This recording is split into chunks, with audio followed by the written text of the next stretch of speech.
ప్రసంగికురాలు అయిపోయింది, సువార్థికురాలు అయిపోయింది. కాబట్టి నీ స్థితి ఏదో అనవసరం, నీ పరిస్థితి ఏదో అనవసరం, నీ చదువేదో అనవసరం. దేవుడు నిన్ను వాడుకోవాలనుకుంటే ఖచ్చితంగా వాడుకుంటాడు.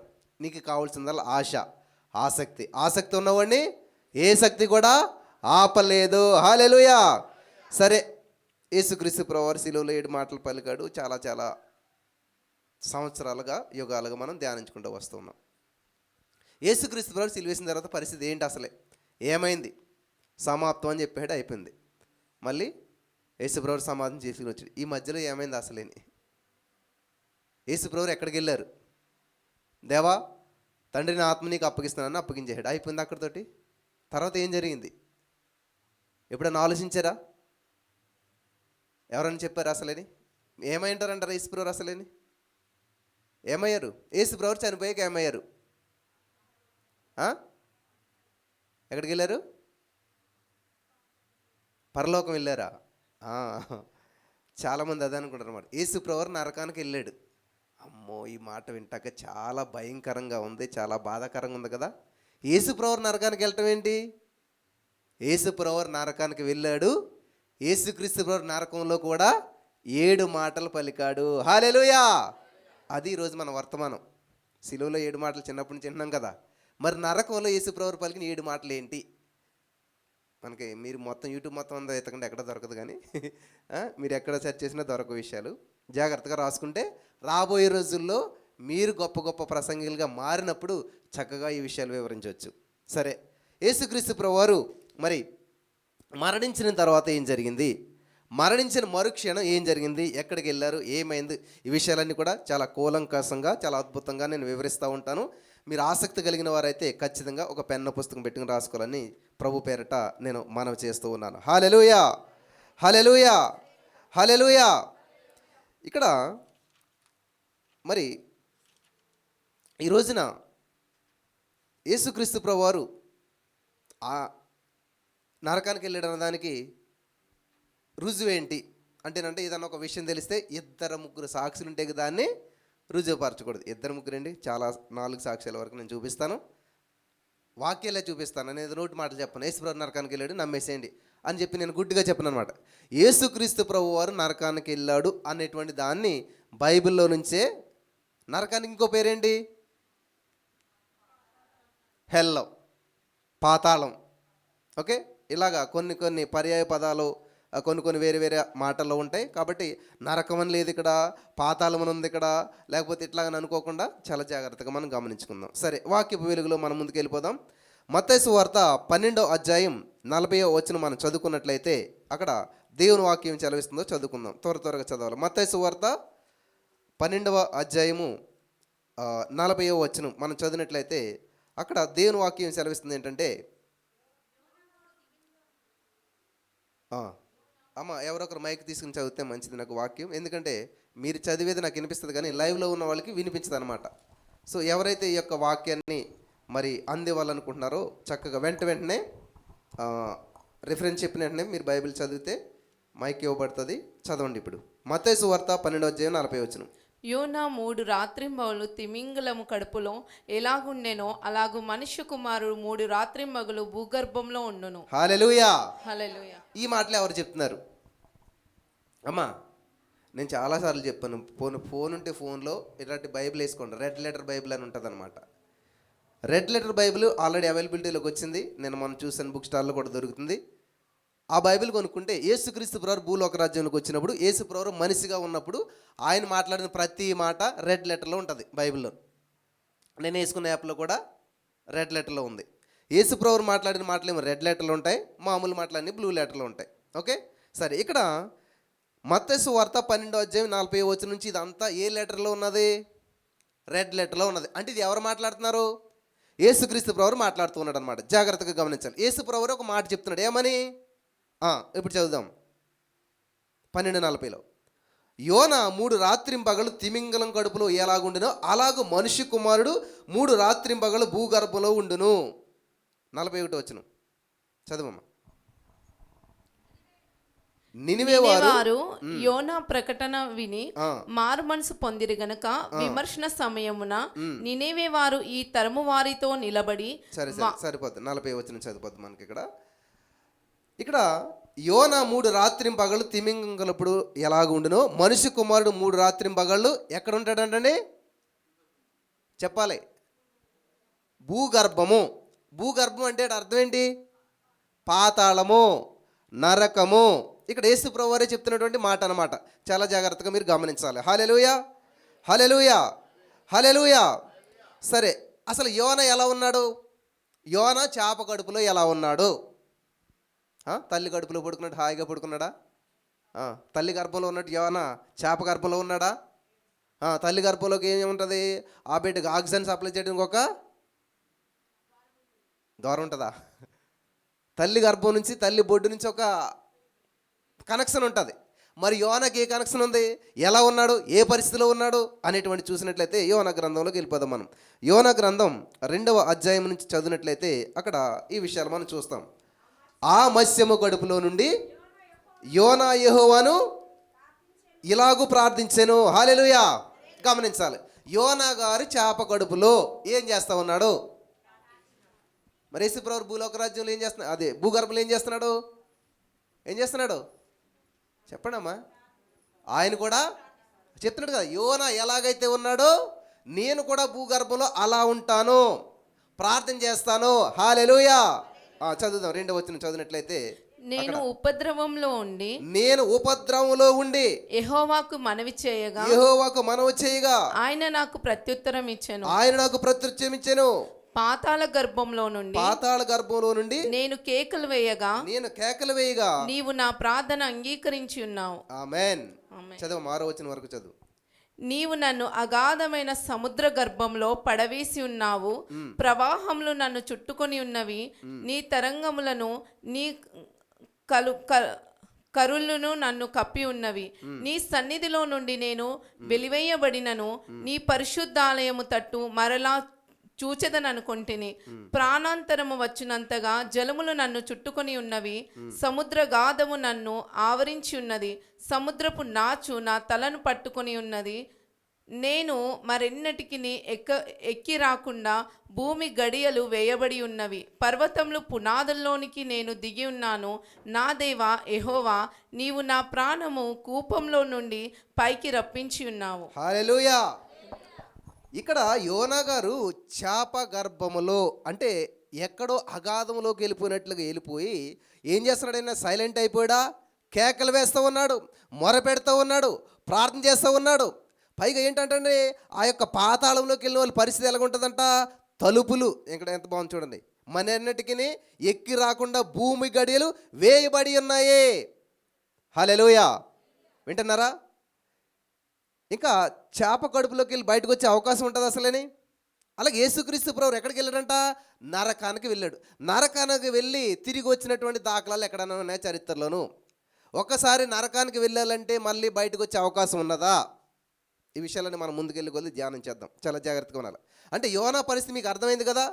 ఎట్లా మొర్ర పెడుతున్నాడు, ఎట్లా కేకలేస్తున్నాడు, ఎటువంటి బంధకాల్లో ఉన్నాడు, ఎటువంటి పరిస్థితుల్లో ఉన్నాడు, ఎటువంటి సిచ్యువేషన్లో ఉన్నాడు, అదంతా కూడా ఆయన వివరిస్తూ మాట్లాడుతున్నాడు. అలా నేను కూడా ఉంటాను, అటువంటి పరిస్థితులు కూడా వెళతానని చెప్పి యేసు ప్రభువు చెప్పాడు. ఓకే, అర్థమైంది కదా? సరే, ఇంకొంచెం మనం ముందుకెళ్దాం. యోనా ఉపద్రవంలో ఉన్నాడు అంటే యేసయ్య కూడా ఉపద్రవంలో ఉన్నాడు, పాతాళంలో ఉన్నాడు, బంధకాల్లో ఉన్నాడు, ప్రతికూల పరిస్థితుల్లోకి వెళ్ళాడు. హల్లెలూయా. మనం పాడతాం, వెలియైన యేసయ్యా. నాకు రాదా పాట? మీరు పాడండి.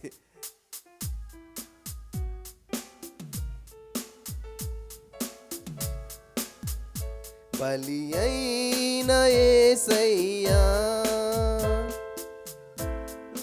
నలిగితివి.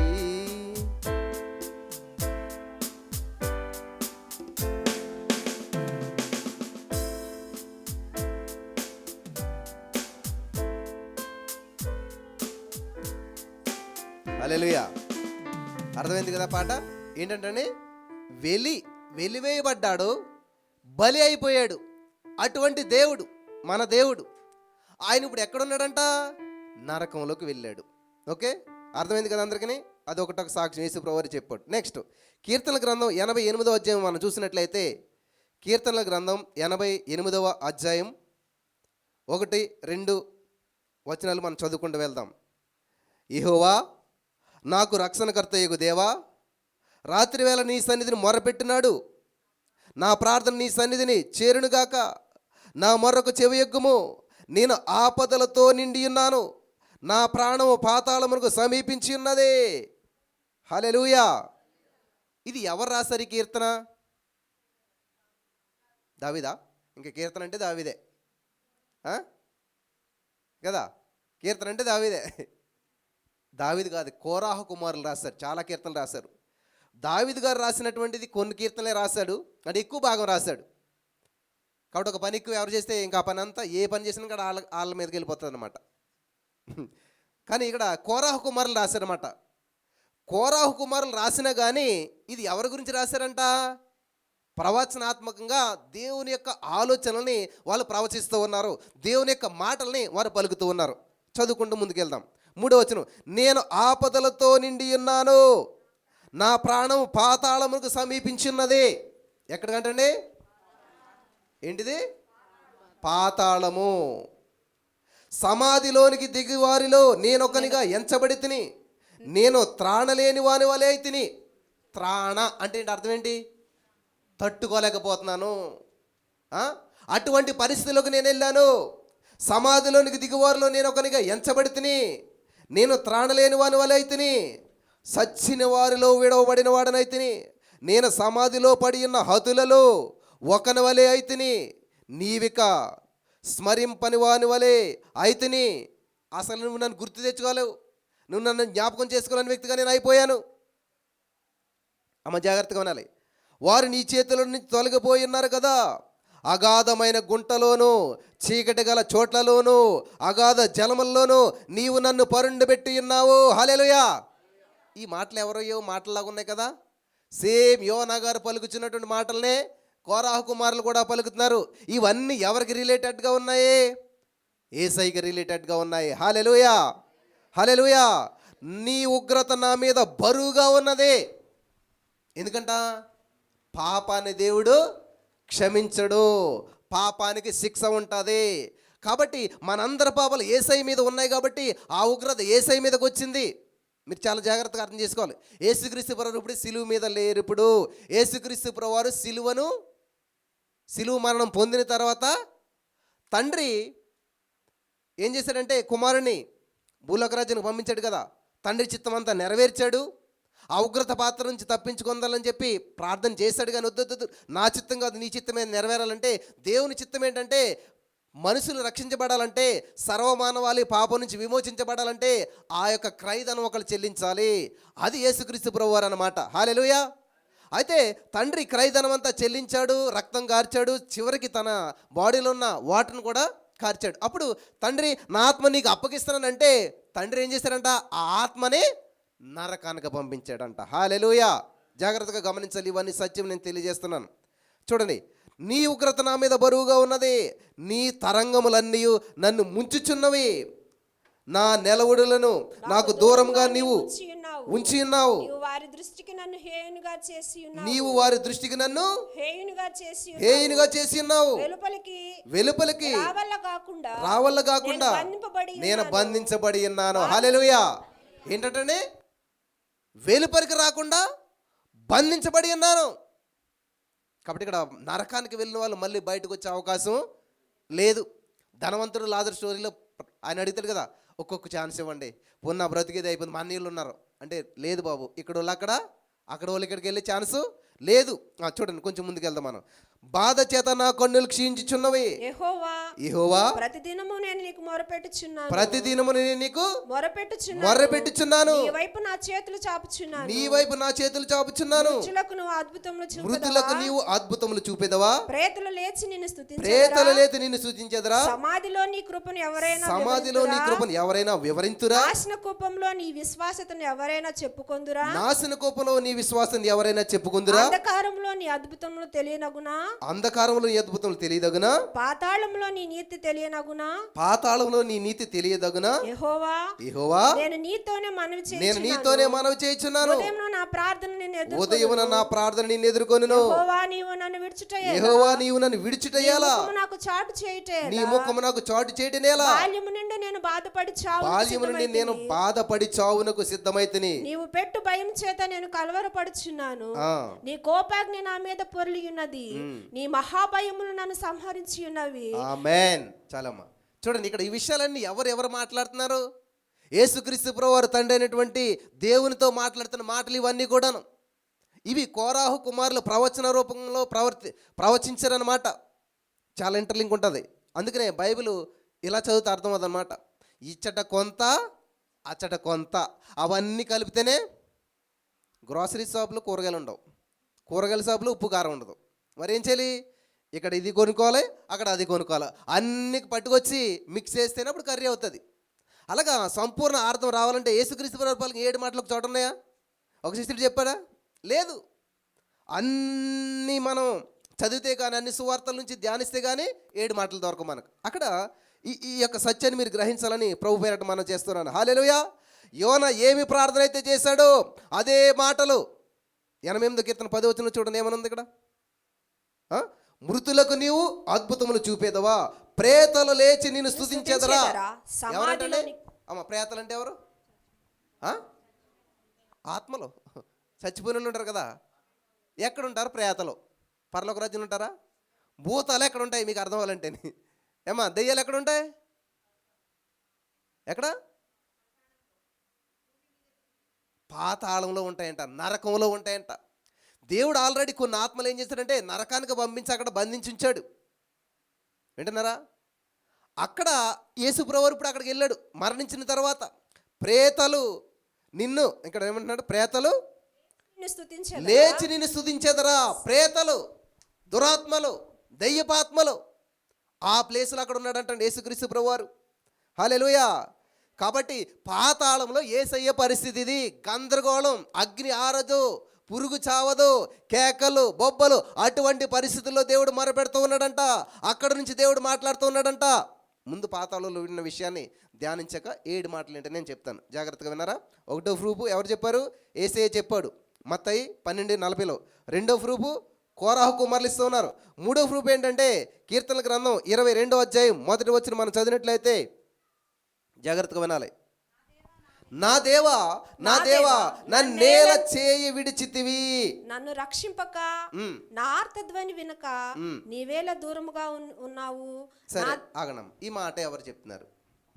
ఈ కీర్తన ఎవరు రాశారు? చూసారా? ఇందాక దావీదు అనేసారు, ఇప్పుడు ఎందుకు అనట్లేదు? మళ్ళీ భయం. ఇది ఎవరు రాశారు? దావీదే రాశాడా? మళ్ళీ ఇంకొత్తలో ఎవరైనా రాశాడా? పొరపాటున దావీదు అన్నాం అనుకో మళ్ళీ ఇంకోటి ఏదో చెప్తాడు ఈయన కదా. ఎవరు రాశారంటండి? ఇది దావీదు. ఏమంటున్నాడు? నా దేవా, నా దేవా, నువ్వు నన్ను ఎలా విడిచితివి, విడనాడితివి. దావీదుని దేవుడు ఎప్పుడు విడిచిపెట్టాడు అమ్మా? చాలామంది మాట్లాడే మాటలు, బ్రదర్ దేవుడు నన్ను విడిచిపెట్టాడు. మరి ఎలా బతుకున్నావు నువ్వు? ఇంకాను దేవుడు నేను విడిచిపెడితే నీలో ఉన్నటువంటి జీవాత్మ ఎవరిదే? దేవుడిదే. నీలో జీవం ఉండదు, ఇంకా నువ్వు డెడ్ బాడీ అయిపోతావు. కాబట్టి ఆయన ఊపిరి నీలో పనిచేస్తుంది కాబట్టి నువ్వు సజీవంగా ఉన్నావు. కానీ నీకు ఏమనిపిస్తుంది? దేవుడు నన్ను విడిచిపెట్టేశాడు. దావీదుని దేవుడు ఎప్పుడు విడిచిపెట్టాడు? దావీదుని దేవుడు ఎప్పుడు విడిచిపెట్టలేదు. ఆయన పాపం చేసినా, ఆయన మోసం చేసినా, బెత్షెబా విషయంలో తప్పు చేసినా సరి చేశాడు కానీ విడిచిపెట్టలేదు. మరి ఎవరి గురించి మాట్లాడుతున్నాడు? అర్థమవుతుందా? దావీదు గారు ఒక ప్రవక్త. హల్లెలూయా, హల్లెలూయా. ప్రవచిస్తూ ఉన్నాడు అనమాట. ఎవరి గురించి? యేసుక్రీస్తు ప్రభువు జీవితంలో జరగబోయే విషయాలను ప్రవచనాత్మకంగా ఆయన ప్రకటిస్తూ ఉన్నాడు. హల్లెలూయా, హల్లెలూయా. కాబట్టి ఇది చదివిస్తా మాట్లాడేశాడు దేవుడు నాతోటి. ఏం మాట్లాడేశాడు? దేవా, దేవా, నన్ను విడిచేసావు, నన్ను విడిచిపెట్టేశావు, నా జీవితం అల్లకల్లంలో అయిపోతుంది, శ్రమలు ఎక్కువైపోయాయి అంటే దేవుడు నన్ను విడిచిపెట్టేశాడు. దేవుడు విడిచిపెడితే ఇంక ఇక్కడ ఉండను, అడ్రస్ ఉండదు నీకు. ఇంకా అడ్రస్ మారిపోతుంది అనమాట. భూలోకంలో అడ్రస్ కొట్టివేయబడుతుంది, పరలోక అడ్రస్ వచ్చేస్తుంది అనమాట. ఇంక ఇక్కడ ఉండి నువ్వు చేసేది ఏముండదు. ఎందుకంటే నాసికారంధ్రంలో జీవవాయువు నూదగా నరుడు జీవాత్మ అయ్యాడు. అంటే ఊపిరి వదిలిపెట్టాడు దేవుడు హు అని. ఊపిరి తీసుకున్నాడు అనుకుంటుండే ఇక్కడ అక్కడికి వెళ్ళిపోతావు. ఆత్మ దాన్ని దయచేసిన దేవుని దగ్గరికి వెళ్ళిపోతావు. నువ్వు బ్రతుకున్నావు అంటే దేవుడు నిన్ను విడిచిపెట్టలేదు. హల్లెలూయా చెప్తారా? మాట్లాడతారు ఇప్పుడన్నా మళ్ళీ దేవుడు నన్ను విడిచిపెట్టాడు అంటారా? నాకు ఇదే ఫోన్ రోజు బ్రదర్ దేవుడు నన్ను విడిచిపెట్టాడు. మరి ఎలా బతుకున్నావు అమ్మ అంటాను నేను. ఊపిరి లేకుండా ఎలా బతుకుతున్నారు? దేవుడు నిన్ను విడిచిపెట్టలేదు. యోసేపుతో దేవుడు ఎప్పుడైనా మాట్లాడా? ఏ యోసేపు? పాత నిబంధనలు యోసేపు. అబ్రహాముతో మాట్లాడాడు, ఇస్సాకుతో మాట్లాడాడు, యాకోబుతో మాట్లాడాడు. యోసేపు ఎవరు? యాకోబు కొడుకు. అక్కడ దాకా మాట్లాడినాడు, అక్కడి నుంచి మాట్లాడుతూ మానేడు దేవుడు. కానీ బైబిల్ చదివినట్లయితే యోసేపునకు దేవుడు తోడై ఉన్నాడంట. హల్లెలూయా హల్లెలూయా. మాట్లాడతలేదు, పక్కనే ఉన్నాడు, నీతోటే ఉన్నాడు. నువ్వు గుర్తించినా గుర్తించకపోయినా బ్రదర్ దేవుడు నాతోటి మరి ఏంటి గుర్తు? దేవుడు నీతోటి ఉన్నాడని నువ్వు గుర్తించినా గుర్తించకపోయినా నీతోటి ఉన్నాడో. ఆయన నువ్వు చూసినా చూడకపోయినా నమ్మటమే విశ్వాసం అంటేనే. హల్లెలూయా హల్లెలూయా హల్లెలూయా. కాబట్టి ఇక్కడ ప్రేతలు పాతాళంలో ఉంటారు. పాతాళంలో యేసయ్య పరిస్థితి ఇలా ఉన్నది. ఆమేన్. ఇది యేసయ్య గురించి మరి వాళ్ళు ప్రవచనంగా పలుకుతూ ఉన్నారు కోరహ కుమారులు. 22వ కీర్తన కూడా మనం చూసినట్లయితే ప్రియులరా, 22వ కీర్తన ఏంటంటే భూమి పైన యేసుక్రీస్తు ప్రభువు అనుభవించినటువంటి శారీరక శ్రమలది. మేకులు కొడతాం, గాయాలు కొడతాం, ఇదంతా కూడా మీరు చదువుకుంటూ వెళ్ళండి, తర్వాత మీకు ఇవన్నీ అర్థమవుతాయి. యేసుక్రీస్తు ప్రభువు వారిని భూమి మీద సిలువేసినప్పుడు ఆయన అనుభవించినటువంటి శ్రమలన్నీ కూడా ఇక్కడ మాట్లాడుతూ ఉన్నాడు. 88వ కీర్తన ఏంటంటే యేసుక్రీస్తు ప్రభువారు పాతాళంలో అనుభవించినటువంటి శ్రమలు. గమనించాలి. 22వ కీర్తన 88వ కీర్తన రెండు దగ్గర పెట్టి మీరు చదువుకుంటే యేసయ్య శరీరానికి తగులుతున్న గాయాలు శ్రమలు అన్నిటి గురించి 22వ కీర్తనలు ఉంటే 88వ కీర్తనలు ఏముంటుందంటే యేసుక్రీస్తు ప్రభువు పాతాళంలోకి వెళ్ళిన తర్వాత అక్కడ ఆయన అనుభవిస్తున్నటువంటి శిక్ష, అనుభవిస్తున్న బాధ, వేదన అంతా కూడా ఆ పరిస్థితి అంతా కూడా 88వ కీర్తనలో వివరించబడింది. ఆమేన్ హల్లెలూయా. సో రెండు ప్రూఫ్లు అవ్వాయి. మూడోది ఏంటంటే మూడో ప్రూఫ్, ఇద్దరు ముగ్గురు సాక్షులు ఉండాలి కదా. యేసు ప్రభువు నరకానికి వెళ్ళాడని నేను చెప్తున్నాడు, సాక్ష్యం ఏంటి అని అడిగారు మీరు. ఒకటో సాక్ష్యం యేసయ్యే చెప్పాడు నేను వెళ్ళానని. రెండో సాక్ష్యం కోరహ కుమారులు చెప్తున్నారు. మూడో సాక్ష్యం ఏంటంటే అపోస్తల కార్యంలో పరిశుద్ధాత్మ దేవుడు వచ్చాడు 2వ అధ్యాయంలో. పరిశుద్ధాత్మ దేవుడు ఎప్పుడైతే వచ్చాడో అంతవరకు పిరికివానిగా ఉన్నటువంటి పేతురు గారు సప్పలేసాడన్నమాట. ఎట్లాగా కదా, ఇలా లేచి నుంచినే ప్రసంగించడం మొదలుపెట్టాడు. ఆ ప్రసంగంలో ఒక అద్భుతమైనటువంటి విషయాన్ని ఆయన వెల్లడి చేస్తున్నాడు. ఏంటంట? యేసుక్రీస్తు ప్రభువు పాతాళానికి వెళ్ళి అక్కడ ఏం చేశాడు, అక్కడ పరిస్థితి ఎలాగుందంతా వివరిస్తూ ఉన్నాడు. అవునా, నేను చాలాసార్లు చదివాం బ్రదరు, కానీ ఇప్పుడు చదవండి, ఇప్పుడు కనిపిస్తుంది మీకు. చూద్దాం. అపోస్తల కార్యం 2వ అధ్యాయం 2వ వచనం నుంచి మనం చదువుకుంటూ 22వ వచనం నుంచి మనం చదువుకుంటూ వెళ్దాం. అపోస్తల కార్యములు 2వ అధ్యాయం 22వ వచనం మనం చదివినట్లయితే అక్కడ ఇశ్రాయేలు వారులారా ఈ మాటలు వినుడి, దేవుడు నజరేయుడగు యేసు చేత అద్భుతములను మహత్కార్యములను సూచక్రియలను మీ మధ్యన చేయించి ఆయనను తన వలన మెప్పు పొందిన వానిగా కనపరచెను. మీకు కనపరచెను. ఇది మీరు ఎరుగుదురు. దేవుని నిశ్చయించిన సంకల్పమును ఆయన భవిష్యత్ జ్ఞానమును అనుసరించి అప్పగింపబడిన ఈయన మీరు దుష్టుల చేత సిలువేయించి చంపితిరి. ఇక్కడ వరకు కూడా మీరు అందరికి తెలుసు, దుష్టుల చేత సిలువేయించారు, చంపేశారు, సమాప్తం అనుకుంటున్నారు. మరణము మలుపు మాత్రమే, ముగింపు కాదు. హల్లెలూయా హల్లెలూయా. మరణము మలుపు మాత్రమే, ముగింపు కాదు. మరణించాక అయిపోయింది అనుకుంటారు చాలామంది. లేదు. మొన్న మా అక్కగారు ఫోన్ చేసింది.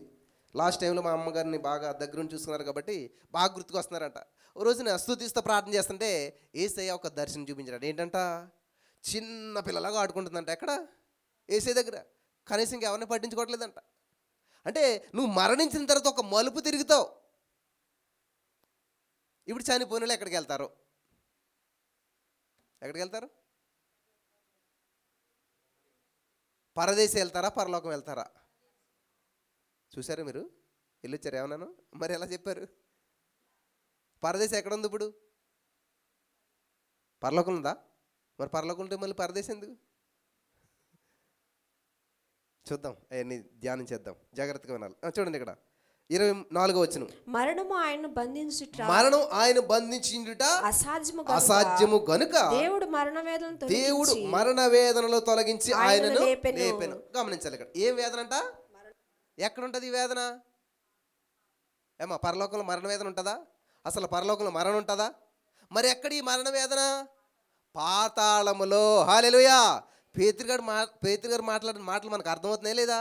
ఇంతవరకు అర్థం అవ్వలేదు, కానీ ఇప్పుడు అర్థమవుతున్నాయి, క్లారిటీ వస్తుందన్నమాట. ఇప్పుడు యేసుప్రభుని ఎక్కడ చూస్తున్నారు మీరు? నరకంలో చూస్తున్నారు, నరక వేదనలో చూస్తున్నారు. నరక వేదన నుంచి మాట్లాడుతున్న మాటలు మీరు వింటున్నారు. జాగ్రత్తగా వినాలి. ఈరోజు ఏమైనా సరే, ఎంత ఏమైనా సరే, నేను ఖచ్చితంగా సత్యం తెలుసుకుని వెళ్తాను అన్నవారు మాత్రం దేవునికి స్తోత్రం చెప్పండి. హల్లెలూయా, హల్లెలూయా. యేసుక్రీస్తు ప్రభు ఉదయం 9 గంటల నుంచి సాయంత్రం 3 వరకు సిలువలో ఉన్నాడు. కనీసం ఏసీ రూమ్లో కూర్చొని ఒక 2-3 గంటలు కూర్చోలేరు మీరు? ఈరోజు భోజనం చేయకపోతే ప్రాణం పోతుందా? ఏసే కొరకు నేను ఏదైనా చేస్తానన్న వాళ్ళు మాత్రం దేవునికి స్తోత్రం చెప్దాం. హల్లెలూయా, హల్లెలూయా. సరే చూడండి, మరణం ఆయన బంధించుట అసాధ్యము కనుక దేవుడు మరణ వేదనలను తొలగించి ఆయనను లేపెను. మరణ వేదనలు అడలం చేసుకోండి. అక్కడ ఏంటంటే అది మరణ వేదనలు. ఎక్కడ? పాతాళంలో దేవుడు వేదన అనిపిస్తున్నాడు. పాతాళంలో దేవుడు దప్పికొంటూ ఉన్నాడు. పాతాళంలో అనేకమైనటువంటి బంధకాలు, సమస్యలు ఆయన అనుభవిస్తూ కేకలు వేస్తూ ఏం చేస్తున్నాడంట? ఆయన చెప్పాలి. యోనా గారు ఏం చేశాడు?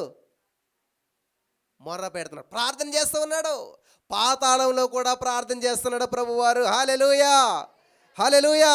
తర్వాత చూద్దాం 25వ వచనం.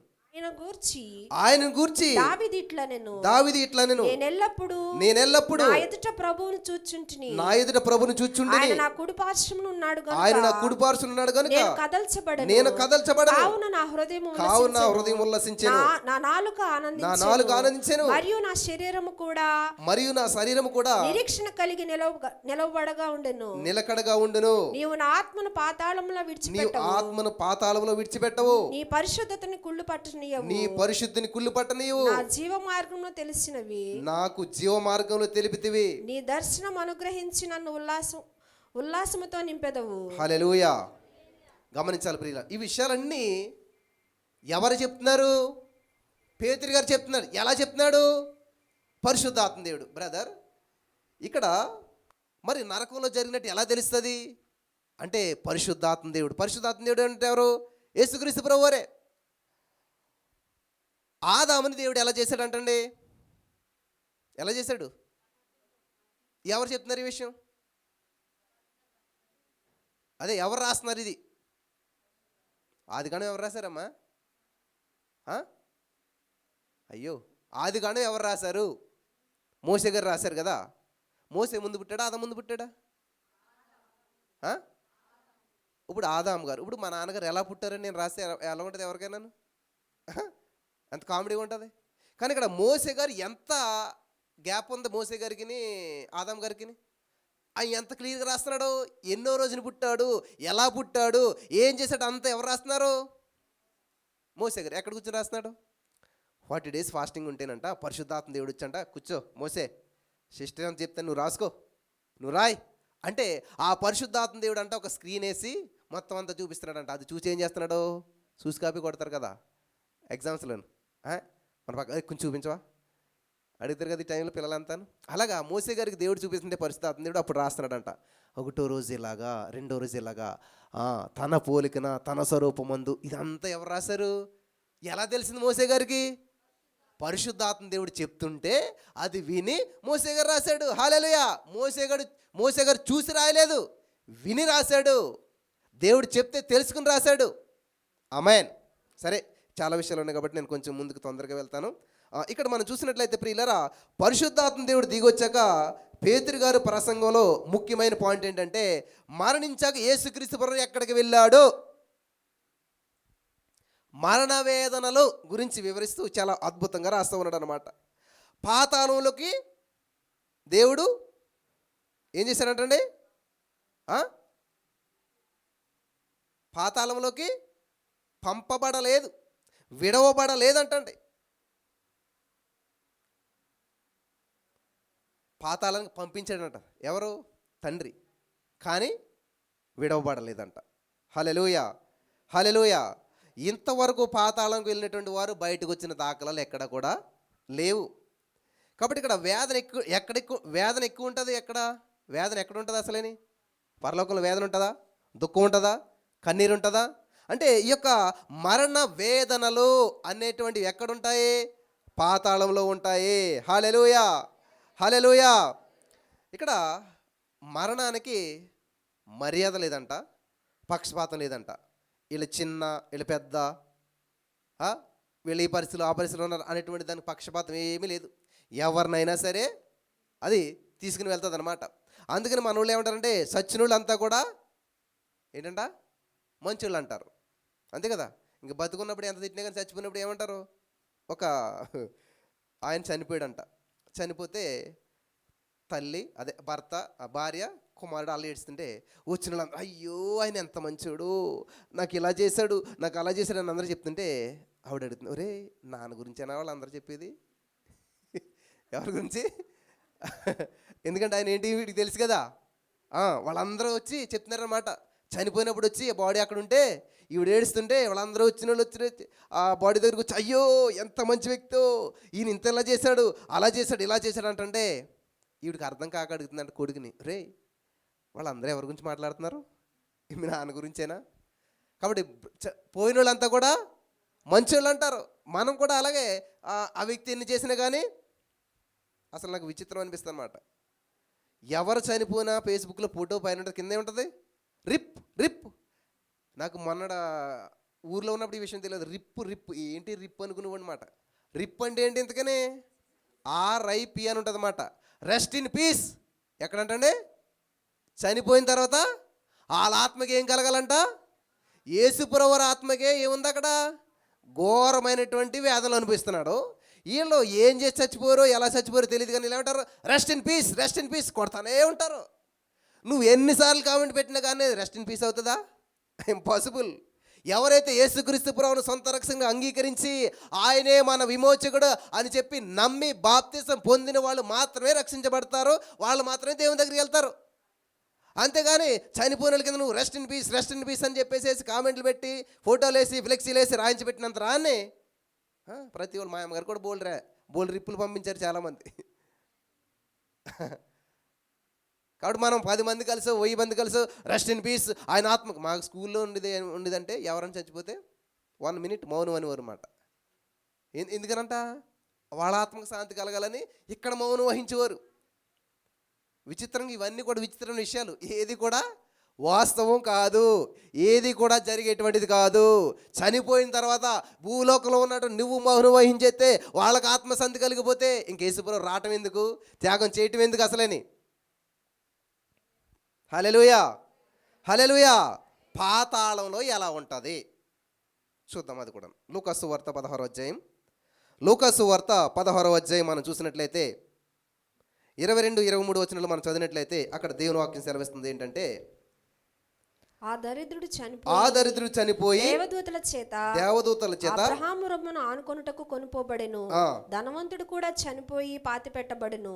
అప్పుడు అతడు పాతాళంలో బాధపడుచు కన్నులెత్తి దూరము నుండి అబ్రహామును అతని రొమ్మును ఆనుకొని ఉన్న లాజరును చూచి, తండ్రివైన అబ్రహామా, నాయందు కనికరపడి తన వ్రేలి కొనను నీళ్లలో ముంచి నా నాలుకను చల్లార్చుటకు లాజరును పంపుము, నేను నీ అగ్నిజ్వాలల యాతన పడుచున్నానని కేకలు వేసి చెప్పాను.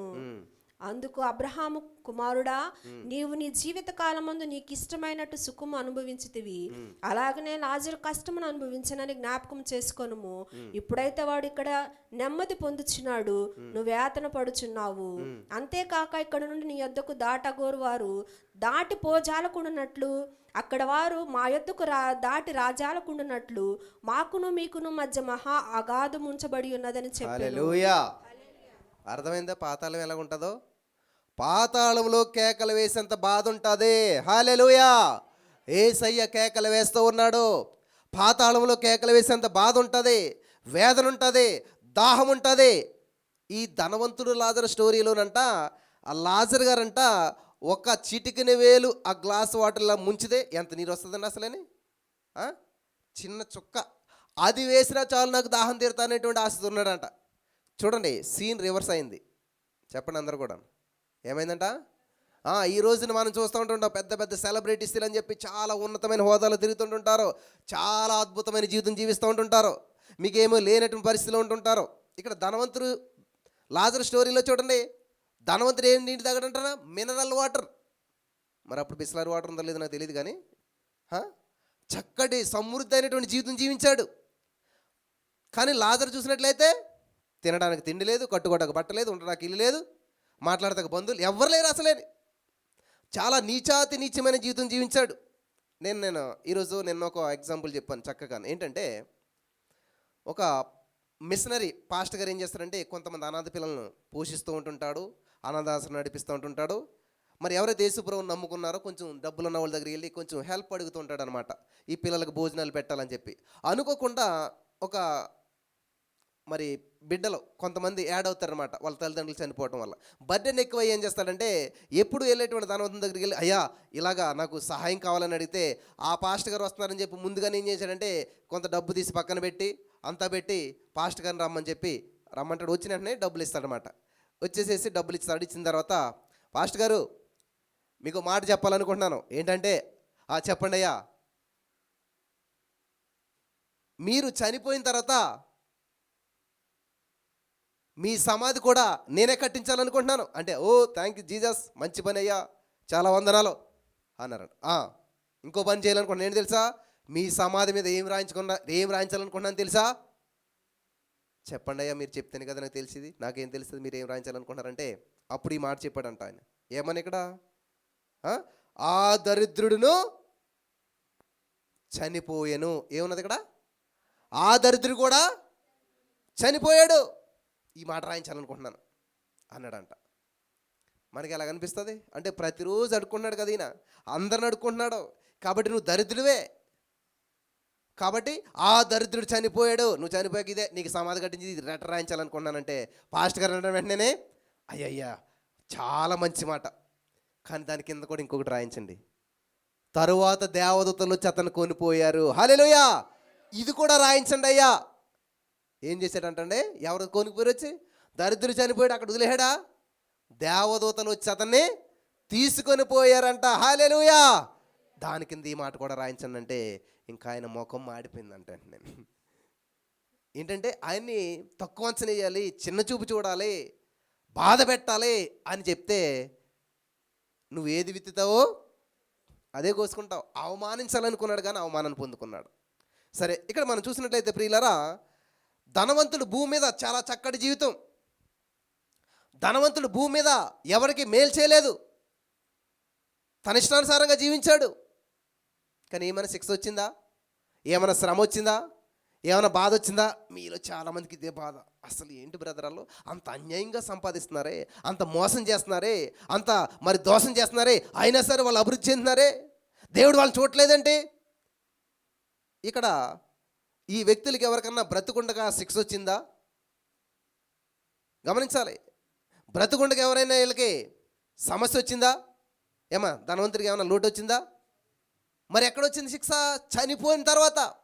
ఒకవేళ మీరు ఈ లోకంలో కొంతమంది మీరు చూస్తున్నారు, వాళ్ళకి ఏ శిక్ష రావట్లేదు, ఏ శ్రమ రావట్లేదు, ఎంత మోసం చేసినా, ఎంత అన్యాయం చేసినా, ఎంతమందిని దోసుకున్నా ఏ విధమైనటువంటి శ్రమ రావట్లేదు అని మీరు అనుకుంటున్నారేమో. ఒకానొక రోజు ఉన్నది, దేవుడు న్యాయవంతుడు, దేవుడు సత్యవంతుడు. హల్లెలూయా, హల్లెలూయా, హల్లెలూయా. కాబట్టి ఇక్కడ మీరు గమనించవలసింది ఏంటంటే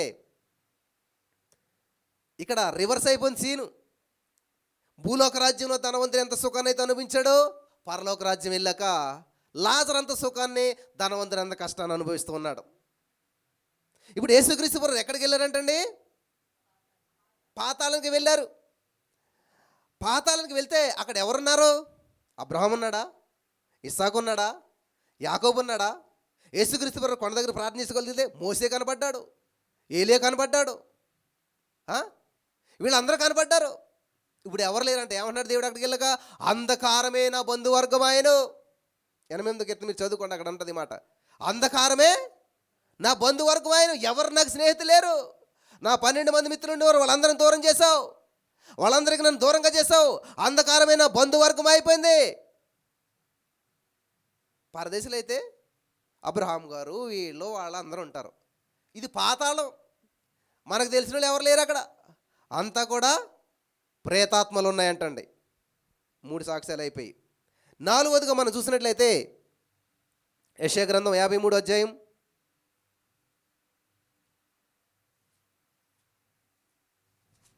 9వ వచనం.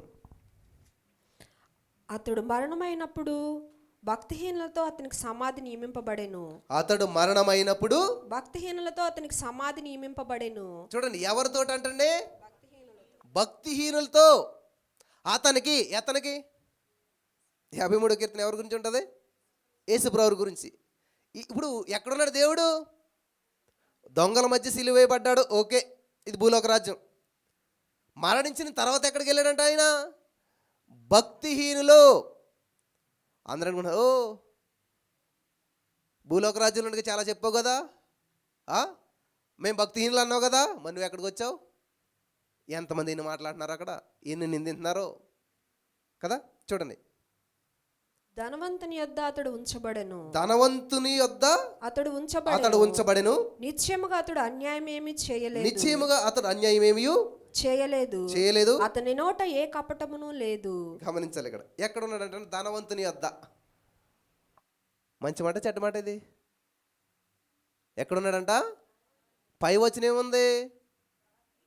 భక్తిహీనుల దగ్గర సమాధానం ఉన్నది. మరి ధనవంతుని యొద్ద అంటే ఎక్కడ? ఏ ధనవంతుడు? చూసాం కదా ఇక్కడ మనం లూకాసు వార్త 16వ అధ్యాయం 22వ వచనంలో. ధనవంతుడు ఎక్కడున్నాడు ఇప్పుడు? ధనవంతుడు పాతాళంలో ఉన్నాడు. హల్లెలూయా. అక్కడికి తీసుకెళ్ళాడంట దేవుడు. ఇప్పుడు తండ్రి అక్కడికి పంపించాడంట కుమారుడిని. ఆ ధనవంతుని దగ్గర. ఏ ధనవంతుడు? పాతాళంలో ఉన్న ధనవంతుడు. హల్లెలూయా, హల్లెలూయా. ఏం అర్థమవుతుంది నేను చెప్పేదంతాను? డౌట్ లేదు కదా? దేవునికి స్తోత్రం, హల్లెలూయా. చూడండి, నిశ్చయముగా అతడు అన్యాయం ఏమీ చేయలేదు, అతని నోట ఏ కపటం లేదు. ఎవరి నోట? సరే, భక్తిహీనుల మధ్యలో సమాధిలోకి వెళ్ళాడు, పాతాళానికి వెళ్ళాడు. మరి ఎందుకు వెళ్ళాడంట? అన్యాయము లేదు, మోసము లేదు, దోషము లేదు. అతని నలగొట్టుటకు యెహోవాకు ఇష్టమాయెను. అతని నలగొట్టుటకు యెహోవాకు ఇష్టమాయెను. ఆయన అతనికి వ్యాధి కలుగజేసెను. చాలమ్మ, చూడండి, మన అపరాధాలు మన దోషాలన్నీ ఆయన మీద వేసి ఆయన నలగొట్టి ఆయన్ని అక్కడికి పంపించాడంట. సరే, ఇక్కడ భక్తిహీనులు పాతాళంలో ఉంటారు. ఎక్కడ ఉంటారండి? పరలోకంలో ఎవరైనా భక్తిహీనులు వెళ్తారా? ఇంపాసిబుల్. అయితే ఇక్కడ మనం గమనించవలసింది ఏంటంటే పాతాళంలో ఆల్రెడీ దురాత్మలు ఉన్నారంట. ఎవరిని దేవుడు బంధించి పెట్టాడు అక్కడ? కొన్ని దురాత్మల్ని. అయితే కొన్ని ఆత్మల్ని పాతాళానికి పంపించాడు దేవుడు. ఏలియా, మోషే అందరూ కూడా పరదేశంలో ఉన్నారు. గమనించాలి ఈ విషయం. దేవుడు మనల్ని ఎలా తయారు చేశాడు? ఈ సత్యం మనకు తెలియకపోతే బైబిల్ సగం అర్థం కాదనమాట. దేవుడు మనల్ని ఎలా చేశాడు? మట్టితోట ప్రాణము, ఆత్మ, దేహము. అంటే మనల్ని ఆత్మలుగా చేశాడు దేవుడు. హల్లెలూయా. ఆత్మలాగా చేశాడు దేవుడు. అంటే మనకి ఇక్కడ మనిషి పాపం చేస్తే ఆత్మకు శిక్ష, శరీరానికి శిక్ష, మనసుకు శిక్ష ఉంటుంది. అర్థమవుతుందా? ఈ విషయం మనకు తెలియాలంటే ఆది కాండంలోకి మనకు వెళ్ళినప్పుడు పాపం ఎక్కడ స్టార్ట్ అవుతుంది తెలుసా?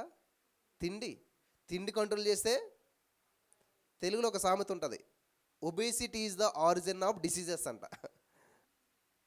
అర్థమైందా? తెలుగులో చెప్పాలా?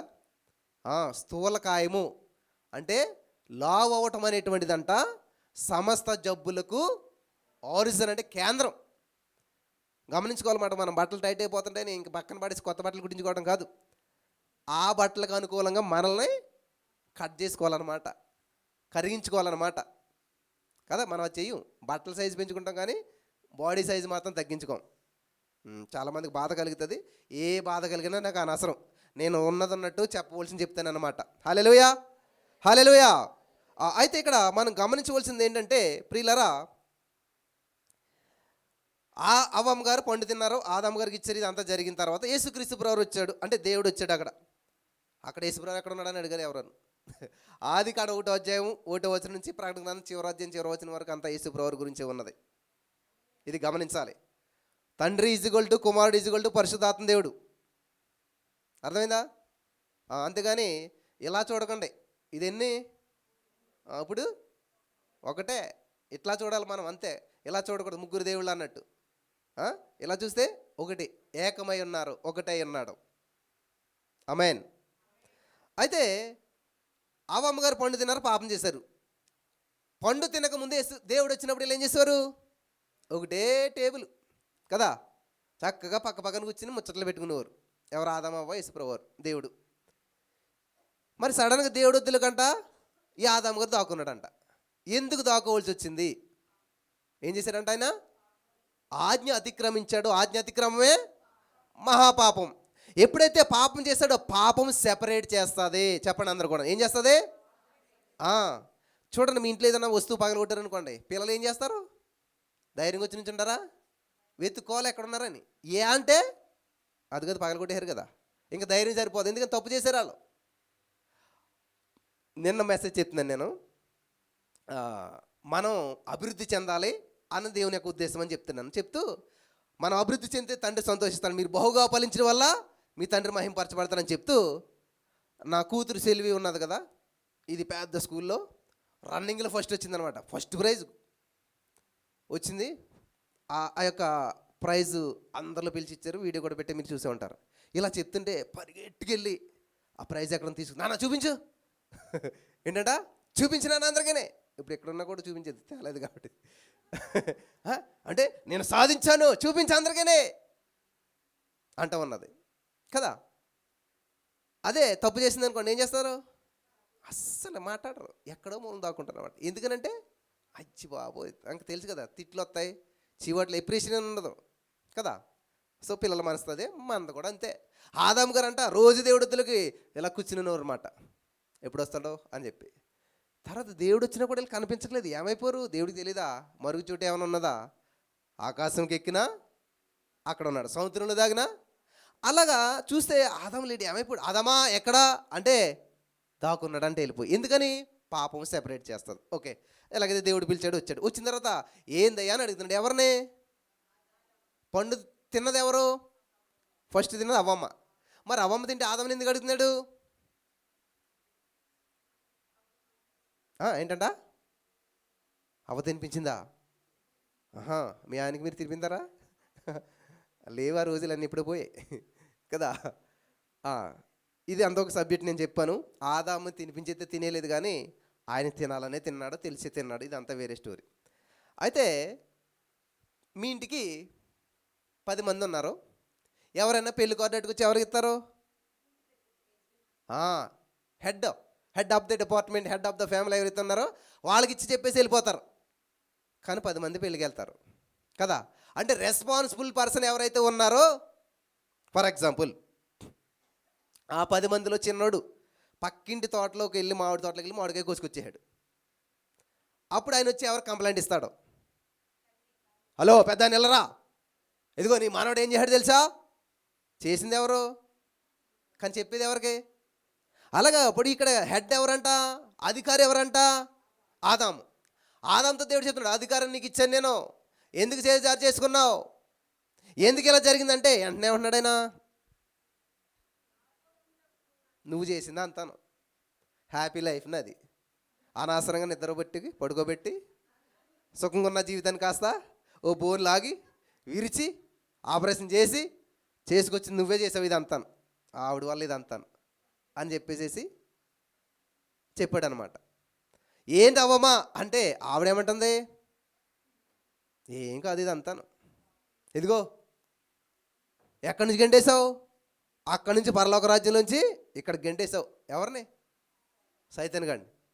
వాడొచ్చి ఇదిగో మమ్మల్ని ఇలా చేశాడు, ఇలా ప్రేరేపించాడు. పోనీ ఆడిని అడిగితే దేవుడు ఏమంటున్నాడు తెలుసా? ఏంటి సైతాన్ ఇదనంటే, నా పని అది, నీ బిడ్డలను కంట్రోల్ చేసుకోవాలి. నేను వలేసాను, అందులో పడిపోయారు. నేను ట్రై చేశాను, వాళ్ళు లొంగిపోయారు. వాళ్ళకి నిగ్రహశక్తి ఉండాలి, వాళ్ళకి కంట్రోల్ ఉండాలి, నీ మాట మీద నమ్మకం వాళ్ళకి ఉండాలి. ఇక్కడ గమనించాలి, దేవుడు ఎప్పుడు కూడా పాపం చేసినప్పుడు శరీరానికి శిక్ష ఉంటుంది, మనసుకి శిక్ష ఉంటుంది, ఆత్మీయ శిక్ష ఉంటుంది, 3. కాబట్టి ఇక్కడ ముగ్గురిని శిక్షించాడు దేవుడు ఇక్కడ. ఇది సత్యం చెప్పదాక నేను తెలియజేస్తా ఉన్నాను. అవ్వమని, ఆదాముని, సైతాను గాడిని, ముగ్గురికి శిక్ష పడింది. సైతాను ఎవడిక్కడ?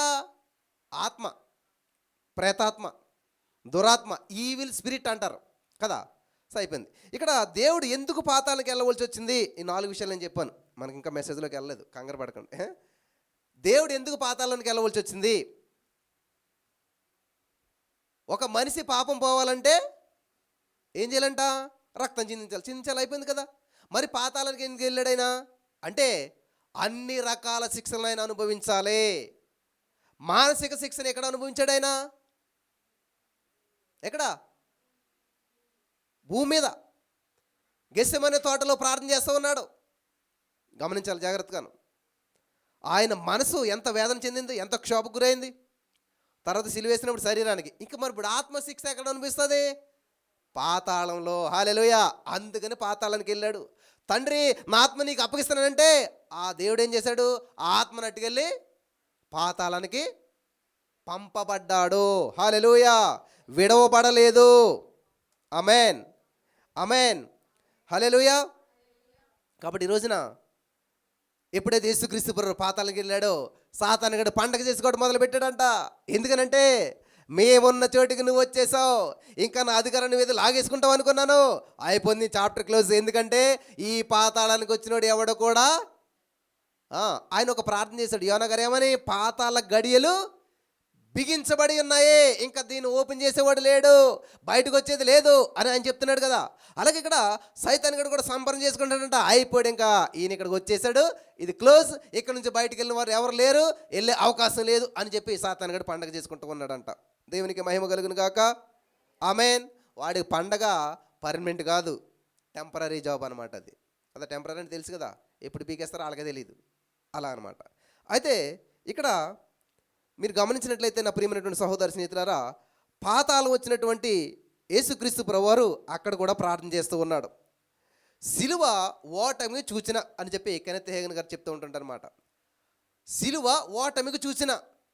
యేసుక్రీస్తు ప్రభువు సిలువ వేయబడ్డాడు అంటే అక్కడితో ఆగిపోతే ఓడిపోయినట్టే లెక్క.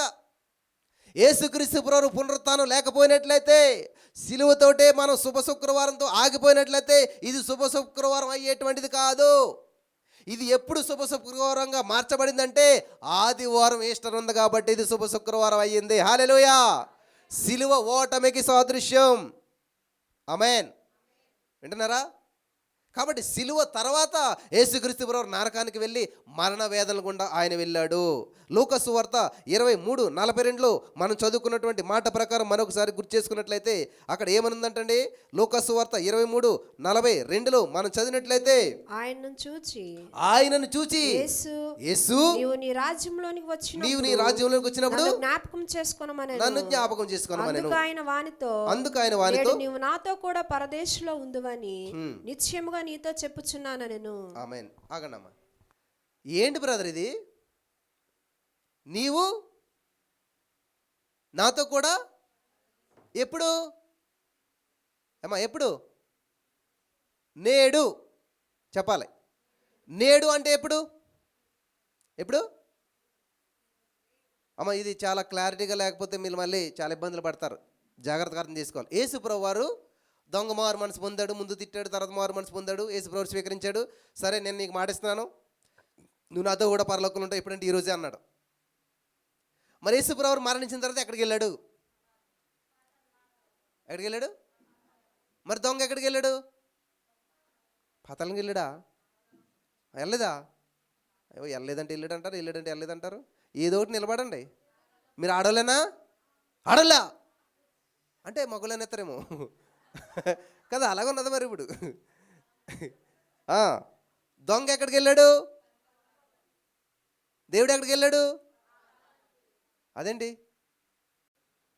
మరి దేవుడు ఏం చెప్పాడు ఇక్కడ? అబద్ధం చెప్పాడా?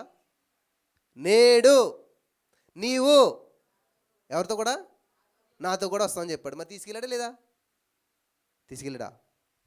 తీసుకెళ్ళలేదా? ఎందుకు కన్ఫ్యూజ్ అయిపోతారు? మనకి పొలిటీషియన్ చెప్తారు, నేను చెప్తున్నా ఈరోజు. ఏ రోజు? ఈరోజు చెప్తారు. మరి ఎప్పుడు అవుతుంది అది?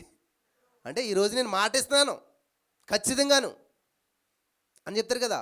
ఇక్కడ today I am telling you, నేను నీకు ఈరోజు చెప్తున్నాను, నేను నీకు భరోసా ఇస్తున్నాను, నేను ఈరోజు మాట ఇస్తున్నాను. కానీ మరణించిన తర్వాత నాకు పని ఉంది, నేను అది చూసుకుని నేను 3వ రోజున కరుస్తాను. నువ్వు అంతవరకు పరదేశంలో వెయిట్ చేయి. హల్లెలూయా, పరదేశంలో వెయిట్ చేయి.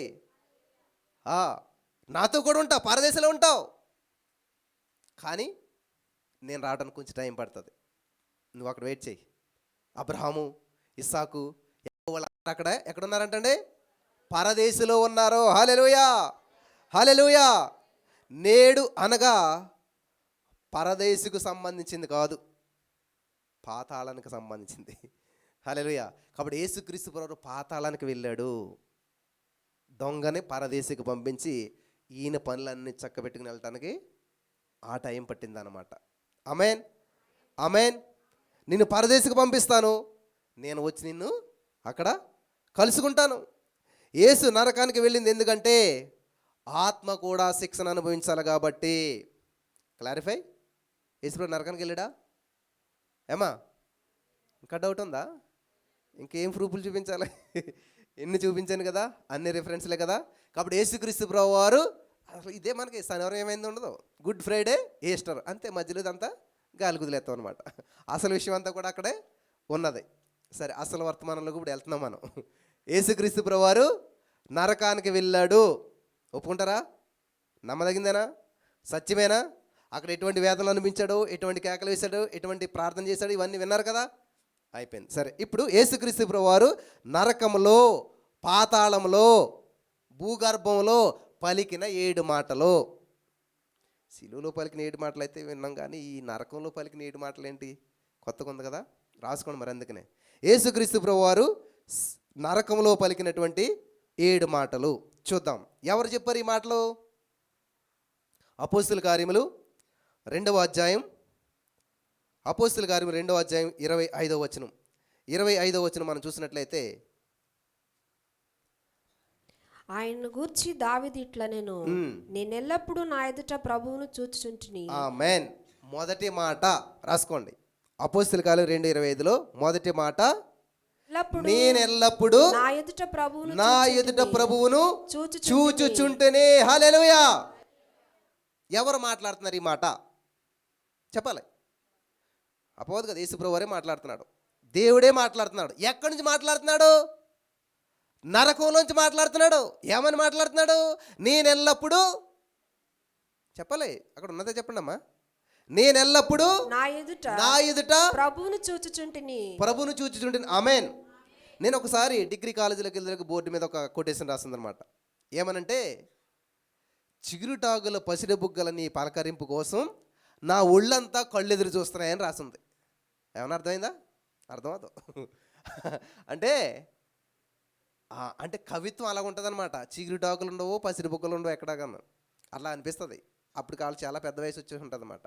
అంటే నువ్వు మాట్లాడితే వినాలని చెప్పి నేను వెయిట్ చేస్తున్నాను. ఉక్కు కన్ను కాదు, నా ఒళ్ళంతా కళ్ళు, అంటే అంతగా ఎదురు చూస్తున్నానని చెప్తున్నాడు అనమాట. ఇక్కడ దేవుడు ఏమని చెప్తున్నాడంటే, నా ఎదుట ప్రభువును చూచుచుంటేనే. ఎక్కడి నుంచి మాట్లాడుతుంది ఈ మాట? నరకంలోంచి. నరకంలో ఎవరికైనా ప్రభు కనిపిస్తాడా? అస్సలే బ్రదర్, అసలు జీవితం ఏం అర్థం అవ్వట్లేదు బ్రదర్. బ్లైండ్ ఏమైపోయిందంట, బ్లాంక్ అయిపోయిందంట కదా. మీలో చాలామంది ఫోన్ చేసి చెప్తుంటారు, బ్రదర్ ఇంకేం అర్థం అవ్వట్లేదు, బ్లాంక్ అయిపోయింది అంతా కూడా. సడన్గా మైండ్ అంతా బ్లాంక్ అయిపోయింది, బ్లాక్ అయిపోయింది, ఏదేదో చెప్తుంటారు. అలాగే ఇక్కడ దేవుడు ఎక్కడున్నాడు? మరణకరమైన వేదనలు అనుభవిస్తూ పాతాళంలో ఉండి ఏం చెప్తాడంట? ప్రభువుని నేను చూస్తూ ఉన్నాను, నేను ఎల్లప్పుడూ. ఆమేన్. కాడు పాతాళంలో ఏం చేస్తున్నాడు? 3 రాత్రులు 3 పగళ్ళు ప్రార్థన చేస్తూనే ఉన్నాడు యేసయ్య. హల్లెలూయా, హల్లెలూయా. యోనా చేప గర్భంలో ఎలాగైతే ఉన్నాడో యేసయ్య కూడా అలాగే పాతాళం నుండి 3 రాత్రులు 3 పగళ్ళు మొరపెడుతూ ఉన్నాడు. ఆ పాతాళం నుంచి పలికిన మొట్టమొదటి మాట ఏంటంటే, నేనెల్లప్పుడు నా ఎదుట ప్రభువును చూచుచుంటేనే. ఆమేన్. పాతాళం లాంటి సమస్యలు నీకున్నా, మరణకరమైన వేదనలు కూడా నువ్వు వెళ్తున్నా, దిక్కుతోచని స్థితిలో నువ్వు ఉన్నా, నీ దృష్టి ఎక్కడ ఉండాలంట? ప్రభు మీద ఉండాలి, ప్రభు వైపే ఉండాలి. అది చక్కటి మాదిరించి మనకు ప్రభు చూపిస్తూ ఉన్నాడు. హల్లెలూయా, హల్లెలూయా.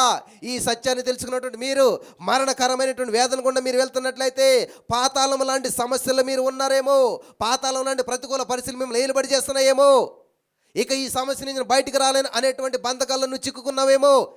ఈరోజు దేవుడు నీకు తెలియజేస్తున్న మాట ఏంటి తెలుసా? సమస్య వైపు చూడొద్దు.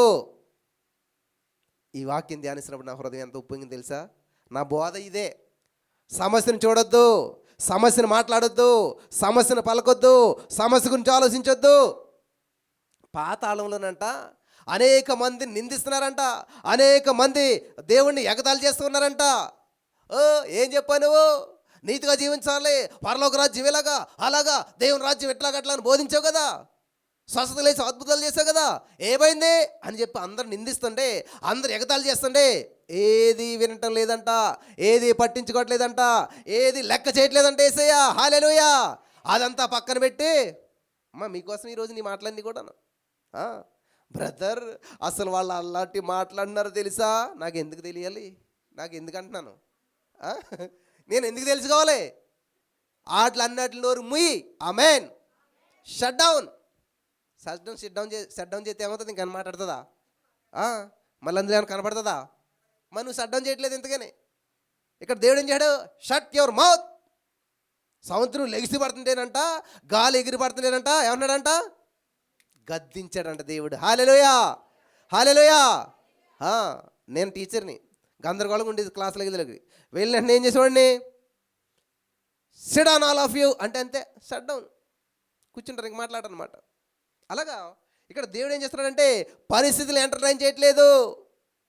అప్పుడు ఎందుకు అలాగనంటే వివరించట్లేదు, సంజాయితీ చెప్పట్లేదు. నేను అనేక మంది నిందిస్తారు, ఎగతాళి చేస్తారు, కామెంట్లు చేస్తారు, వీడియోలు చేస్తారు, ట్రోలింగ్ చేస్తారు. అట్లన్నిటికీ సమాధానం చెప్పవలసిన అవసరం లేదు. యేసయ్య ఇక్కడ సమాధానం చెప్పట్లేదు, యేసయ్య వాటి గురించి మాట్లాడతలేదు, యేసయ్య వాటి గురించి చూడట్లేదు. ముందుకెళ్ళేవాడిని ముళ్ళు ఎప్పుడు ఆపచాలమంట. ఏంటంటే ముందుకెళ్ళే వాళ్ళని యేసుప్రభు సిలువ మాత్రం కూడా ముళ్ళు గుచ్చుకుంటుంది. కరోనా మెడిసిన్ చూస్తారు కదా, తీసి పక్కన పడేసి ముందుకెళ్ళిపోతాడు ఆయన. ముందుకెళ్ళేవాడిని ముళ్ళు ఆపలేవు, ముందుకెళ్ళేవాడిని ముళ్ళు ఎప్పుడు కూడా ఆపలేవు. ఇంకో సామెత ఉంది, మెల్లగా తింటే ముళ్ళునైనా కూడా తినేచ్చంట. ఏంటది? చేపలు తినేటప్పుడు ఏం చేయాలి? మెల్లగా తిన్నారనుకోండి, నేనైతే ముళ్ళును కూడా నమిలి పడేస్తాను అనమాట, తినేస్తాను, పక్కన పెట్టను. అలాగే మీరేం చేయాలి? ముళ్ళు మిమ్మల్ని ఆపకూడదు, ముందుకెళ్ళిపోవాలి. దేవుడు చూడండి దృష్టి ఎక్కడుంది? దేవుని మీద ఉన్నది. పాతాళంలో ఉన్నా సరే, సమస్యల్లో ఉన్నా సరే, అప్పుల్లో ఉన్నా సరే, రోగంలో ఉన్నా సరే, మరణకరమైన వేదనలు అనుభవిస్తున్నా నా దృష్టి నీవే. హల్లెలూయా. యేసు వైపు చూస్తూ ఓపికతో పరిగెడతా. నీవు దేవుని వైపు చూస్తూ పరిగెడితే యెహోవా కొరకు ఎదురు చూస్తారు, నూతన బలం పొందుకుంటారు. ఆమేన్. హల్లెలూయా, హల్లెలూయా. ఇక్కడ దేవుడు ఒక మాట చెప్తున్నాడు, గమనించాలి. యోనా వలె చేప కడుపులో ఉన్నాడు కానీ యోనాలాగా ప్రార్థన చేయట్లేదు. ఏంటి నా బ్రతుకేంటి అని అనట్లేదు, నిరీక్షణ లేని వాడిగా మాట్లాడతలేదు. నా దృష్టి దేవుని మీదే. ఆమేన్, ఆమేన్. మీలో ఎంతమంది మరి కనీసం ఈరోజు పొద్దు నుంచి మంచినీళ్ళు తాకుండా ఉన్నారు? ప్రైజ్ గాడ్, దేవునికి స్తోత్రం.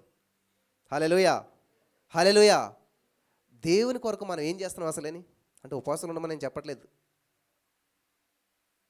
ఈ బాడీ మన మాట వినాలంటే ఏం చేయాలంట తెలుసా? దానికి కావాల్సింది ఇవ్వకూడదు అనమాట. దానికి కావాల్సింది ఇస్తే ఏం చేస్తుంది? మళ్ళీ నిద్ర అంటుంది, మొత్తం అంటుంది, మగత అంటుంది. కాబట్టి దాన్ని కంట్రోల్లో పెట్టుకోవాలంటే ఏం చేయాలంట? జాగ్రత్తగా చూసుకోవాలి బాడీని. సరే, ఇక్కడ మనం చూసినట్లయితే నా ప్రియమైనటువంటి సహోదరి స్నేహితులారా,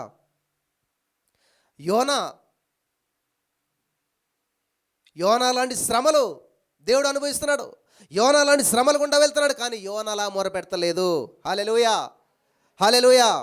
హెబ్రీ పత్రిక 12వ అధ్యాయం 12వ వచనం మనం చూసినట్లయితే, హెబ్రీ పత్రిక 12వ అధ్యాయం 1వ వచనం. సాక్షి సమూహము మేఘం వల్ల మనల్ని ఆవరించి ఉన్నందున మనము కూడా ప్రతి భారమును సులువుగా చిక్కులబెట్టు పాపమును విడిచిపెట్టి విశ్వాసమునకు కర్తయు దానిని కొనసాగించి వాడనైన యేసు వైపు చూచుచు. హల్లెలూయా. చాలమ్మా. విశ్వాసమునకు కర్త. హల్లెలూయా. మన దేవుడు విశ్వాస వీరుడు, విశ్వాసానికి కర్త. చూడండి, పాతాళంలో ఉన్నా సరే ఆయన విశ్వాసం ఎక్కడుంది? ప్రభు మీద ఉన్నది. పాతాళంలో ఉన్నా సరే సమస్యను చూడలేదు, వేదన చూడలేదు, బాధను చూడలేదు, దాన్ని వివరించట్లేదు. కానీ ప్రభు వైపు దృష్టిని పెట్టి వాక్యాన్ని ప్రకటిస్తూ ఉన్నాడు, ప్రభు గురించి మాట్లాడుతూ ఉన్నాడు. హల్లెలూయా, హల్లెలూయా. పాతాళంలో ఉన్నాడు కానీ తండ్రిపై దృష్టి ఉన్నదంటండి దేవుంది. హల్లెలూయా. పాతాళంలో అందరూ కూడా నిందిస్తున్నారు, ఎగతాళి చేస్తున్నారు, పట్టించుకోలేదు. పాతాళంలో ఎవరికి దేవుడు కనపడ్డావు, శ్రమలు వచ్చినప్పుడు దేవుడు కనపడ్డావు, అంతా కూడా నాకు ఫోన్ చేసి చెప్తారన్నమాట, బ్రదర్ నల్లగేది కళ్ళకు వచ్చింది, లేకపోతే నల్ల మేఘం కళ్ళకు వచ్చింది, ఇంక అయిపోతుంది, జీవితం ముగిసిపోతుంది, ఇంక ఏదేదో కళ్ళగానే ఎత్తుంటారు. మీరు ఊహించేసుకుంటే అదే కళ్ళకు వస్తుంది అనమాట. ఆ రోజంతా మీరు 10 మాటలు మాట్లాడి పడుకోండి, ఎవరినో తిడుతున్నట్టు ఏదైనా, ఆ నైట్ వాళ్ళు వచ్చి మిమ్మల్ని ఏదో చేస్తున్నట్టు అనిపిస్తుంది అనమాట. ఇదంతా ఊహ. దేవుని యొక్క ఆలోచన చేత నింపబడినప్పుడు కళలో దర్శనాల ద్వారా నాతో మాట్లాడదేవని చెప్పి దేవుని వాక్యాన్ని ధ్యానిస్తూ పడుకోవాలి, దేవుని వాక్యాన్ని చదువుతూ పడుకోవాలి. అప్పుడు మంచి కళ్ళు వస్తాయి. హల్లెలూయా, హల్లెలూయా, హల్లెలూయా. కాబట్టి ఇక్కడ సామెతల గ్రంథం 4:21 చూసినట్లయితే ఒక అద్భుతమైన మాట ఉంది. నీ కన్నుల ఎదుట నుండి వాటిని తొలగనీయకుము, నీ హృదయం మందు వాటిని భద్రం చేసుకొనుము. ఏంటవి? 20 వచనం, నా కుమారుడా నా మాటలు ఆలకింపుము, నా వాక్యముకు నీ చెవి యొగ్గుము. ఆమేన్. కాబట్టి ఇక్కడ దేవుని మీద దృష్టించడం అంటే ఏంటి? దేవుని వాక్యం మీద దృష్టించాలన్నమాట. ఎవరైనా తిట్టిన నీకు ఏదో గుర్తు రావడం కాదు, దేవుని వాక్యం గుర్తు రావాలి, దేవుడే గుర్తు రావాలి. హల్లెలూయా.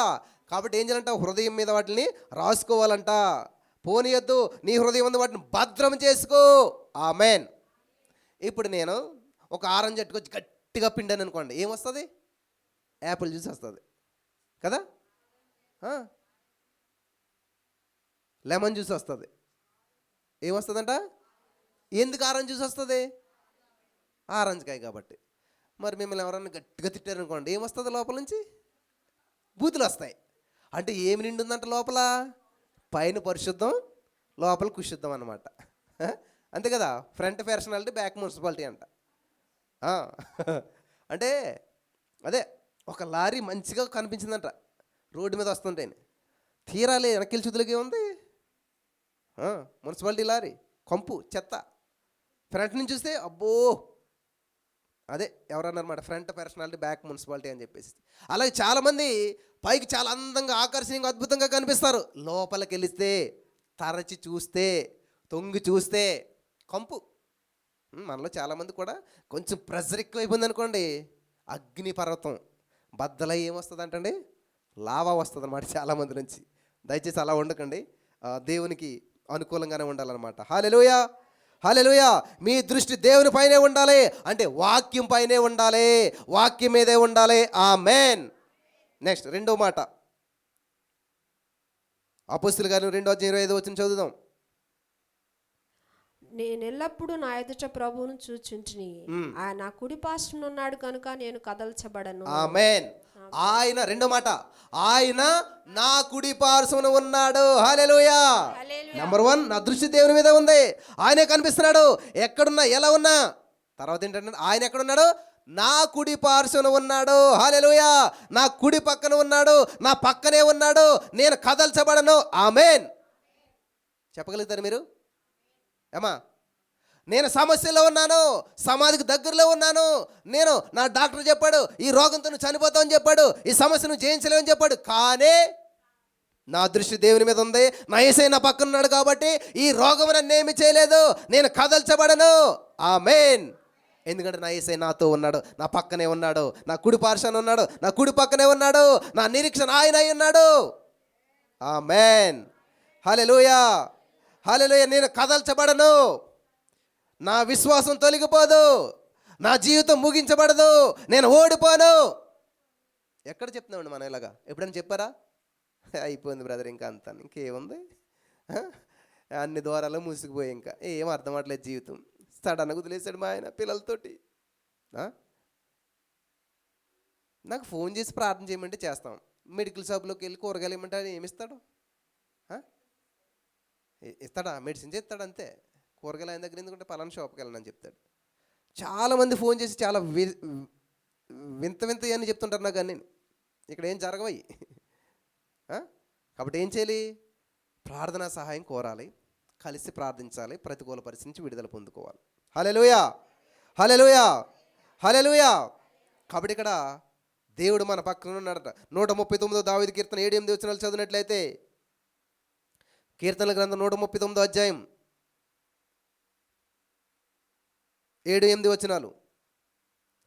నీ ఆత్మ యొద్ద నుండి నేను ఎక్కడికి పోదును, నీ సన్నిధి నుంచి నేను ఎక్కడికి పారిపోదును. నేను ఆకాశమునికి ఎక్కినను నువ్వు అక్కడ నున్నావు, నేను పాతాళ మందు పండుకొనినను నువ్వు అక్కడ నున్నావు. చాలు చాలు చాలు. ఎక్కడంటే పాతాళము చెప్పాలందరూ ఏంటంటే, ఇప్పుడు దేవుడు ఎక్కడున్నాడు? మనకి ఏదైనా కష్టం వచ్చిందనుకోండి, ఏదైనా శ్రమ వచ్చిందనుకోండి, ఫస్ట్ మాట ఏంటి తెలుసా? దేవుడు నన్ను విడిచిపెట్టేశాడు. నన్ను ఎవరో అన్నారు. దేవుడు కొనుతో చూస్తున్న బిడ్డ బతికేవాడు. ఏంటంట? ఏ కొన్నంట? ఓ కొన్నంట. మరి అలా ఎలా మాట్లాడో తెలియదు కానీ బైబిల్ ఏమైనా సెలవిస్తుంది? ఆయన కునుకడు అంటే అర్థం ఏంటి? ఇప్పుడు చూస్తానంటాడు కదా. దీనివల్ల ఆయన చేతులు నీ వైపు చాపుతున్నాడు. ఇంత క్లారిటీగా బైబిల్ ఉంటే వాళ్ళకి బైబిల్ అర్థం అవ్వలేదు, వాక్యం చదవరు, వాక్యాన్ని పట్టుకోలేదు. కాబట్టి ఏం చేస్తారు? దేవుడు కొనతో ఇలా చూస్తుంటే నా బిడ్డ బతికేవాడు అంటే ఇలా ఆలోచన ఏంటి? దేవుడు కళ్ళు మూసుకున్నాడు, ఈ లోపల నా బిడ్డ చనిపోయాడు. దేవుడు మమ్మల్ని మర్చిపోయాడు కాబట్టి మాకు ఈ సమస్యలు వచ్చేసేసాయి. దేవుడు నిన్ను మర్చిపోలేదు, నువ్వు మర్చిపోయావు దేవుడిని. దేవుడు నీకు దూరం అవ్వలేదు, దేవునికి నువ్వు దూరం అయిపోయావు.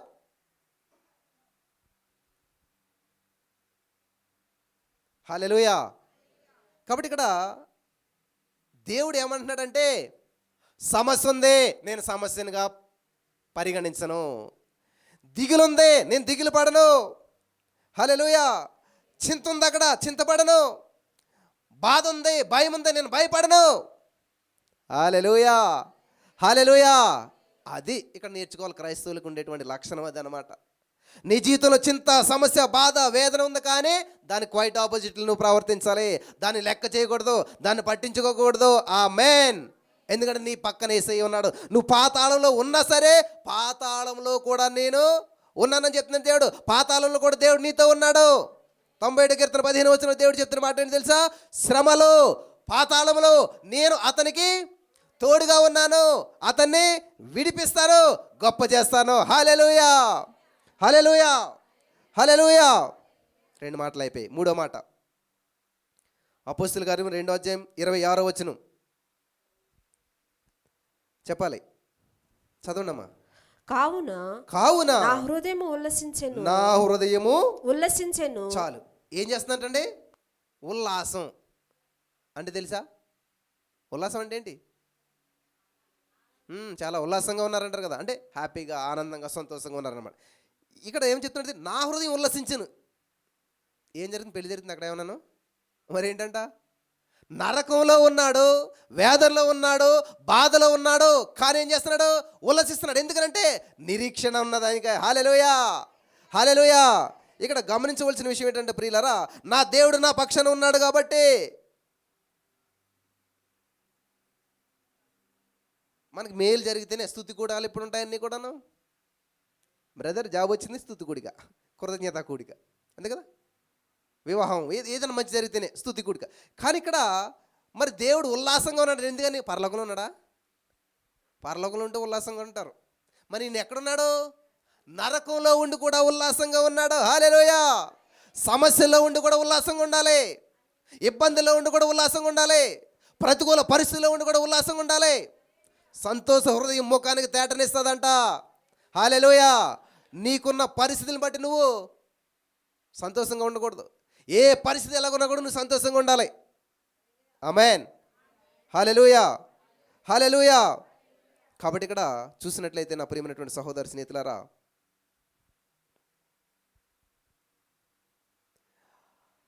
యోనాలాగా, కోరాహు కుమారులాగా ఈయన మాట్లాడతలేదు. అటువంటి శ్రమలు గుండా వెళ్తున్నారు. ఈ లోకంలో ఉన్న వాళ్ళకున్న శ్రమలు నీకు కూడా ఉండొచ్చు, కానీ ఈ లోకంలో ఉన్న వ్యక్తులను నువ్వు మాట్లాడకూడదు, నీ బంధువులను నువ్వు మాట్లాడకూడదు, నీ స్నేహితులను నువ్వు మాట్లాడకూడదు, నీ ఇరుగు పొరుగు వారిలాగా నువ్వు మాట్లాడకూడదు. నువ్వు ప్రత్యేకంగా మాట్లాడాలి. హల్లెలూయా, హల్లెలూయా, హల్లెలూయా. కాబట్టి ఇక్కడ అసలు దేవుడు అక్కడ ఏం చేస్తున్నాడు అంటే, చదువుదాం మనం కొంచెం ముందుకి, చదువుదామా. కావున నా హృదయము ఉల్లాసించును, నా నాలుక ఆనందించెను. ఏంటంటే అదే నాలుక. నరకంలో 4 ఉంటుందా ఏమా? నరకంలో 4 ఉంటుందా? నరకములో 4 ఉంటుందా? ఉంటుందా? ఉండదా? ఉంటుంది.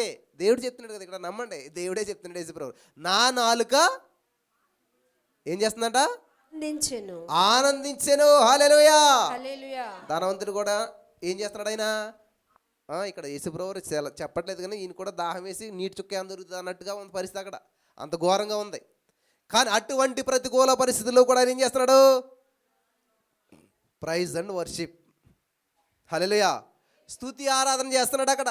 అబ్బా, నరకంలో స్తుతి ఆరాధన ఎక్కడన్నా ఉంటుందా? అందుకనే మనం అట్లా ప్రిపేర్ అయి ఉండాలన్నమాట. యేసుక్రీస్తు ప్రభువు ఇక్కడ ఏం చేస్తున్నాడు? ఉల్లాసము, ఆనందము ఎప్పుడు వస్తుంది? హల్లెలూయా, స్తుతి మహిమ. అంతే, చేతులు కూడా కదలు అసలు. హల్లెలూయా, స్తుతి మహిమ. ఏంటా స్తుతి మహిమ? స్తుతి అనమాట అదంతా కూడా. నిజంగా స్తుతి మహిమ లేదు అక్కడ. ఎల్లప్పుడూ దేవునికి ఇవ్వాలని చెప్పి ఎంత సంతోషంగా పాడతామో మనం.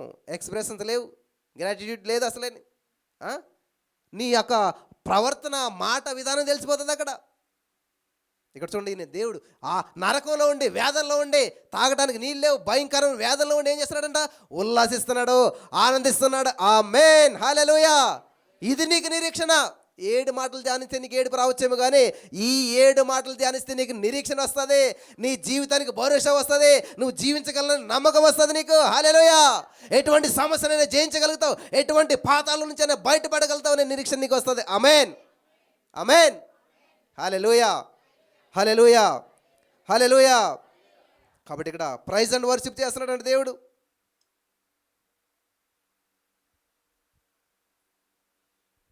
బ్రదర్, మీరు చెప్తున్నారు నాకేమి దేవుడు ఉన్నట్లు అనిపించట్లేదు. పక్కనే ఉన్నాడు, గుడి పక్కన ఉన్నాడు దేవుడు అంటున్నారు కదా, నాకేమున్నట్లు అనిపించట్లేదు. నీకు ఉన్నట్లు అనిపించినా అనిపించకపోయినా నమ్మటమే విశ్వాసం. ఆమేన్. దేవుడు నా పక్షాన ఉన్నాడు, నా పక్కన ఉన్నాడు. ఆమేన్. నాకు వ్యతిరేకంగా రూపించబడిన ఏ ఆయుధము, ఏ సమస్య వర్ధిల్లదు. ఆమేన్, హల్లెలూయా, హల్లెలూయా. హబక్కుకు 3:16లో ఒక అద్భుతమైన విషయం ఉంటుంది అక్కడ, చదువుదామా? అయిపోయింది, ఇంకొక 10 నిమిషాలు. హబక్కుకు చదవాలమ్మా, తొందరగా చదవాలి. హబక్కుకు 3:16.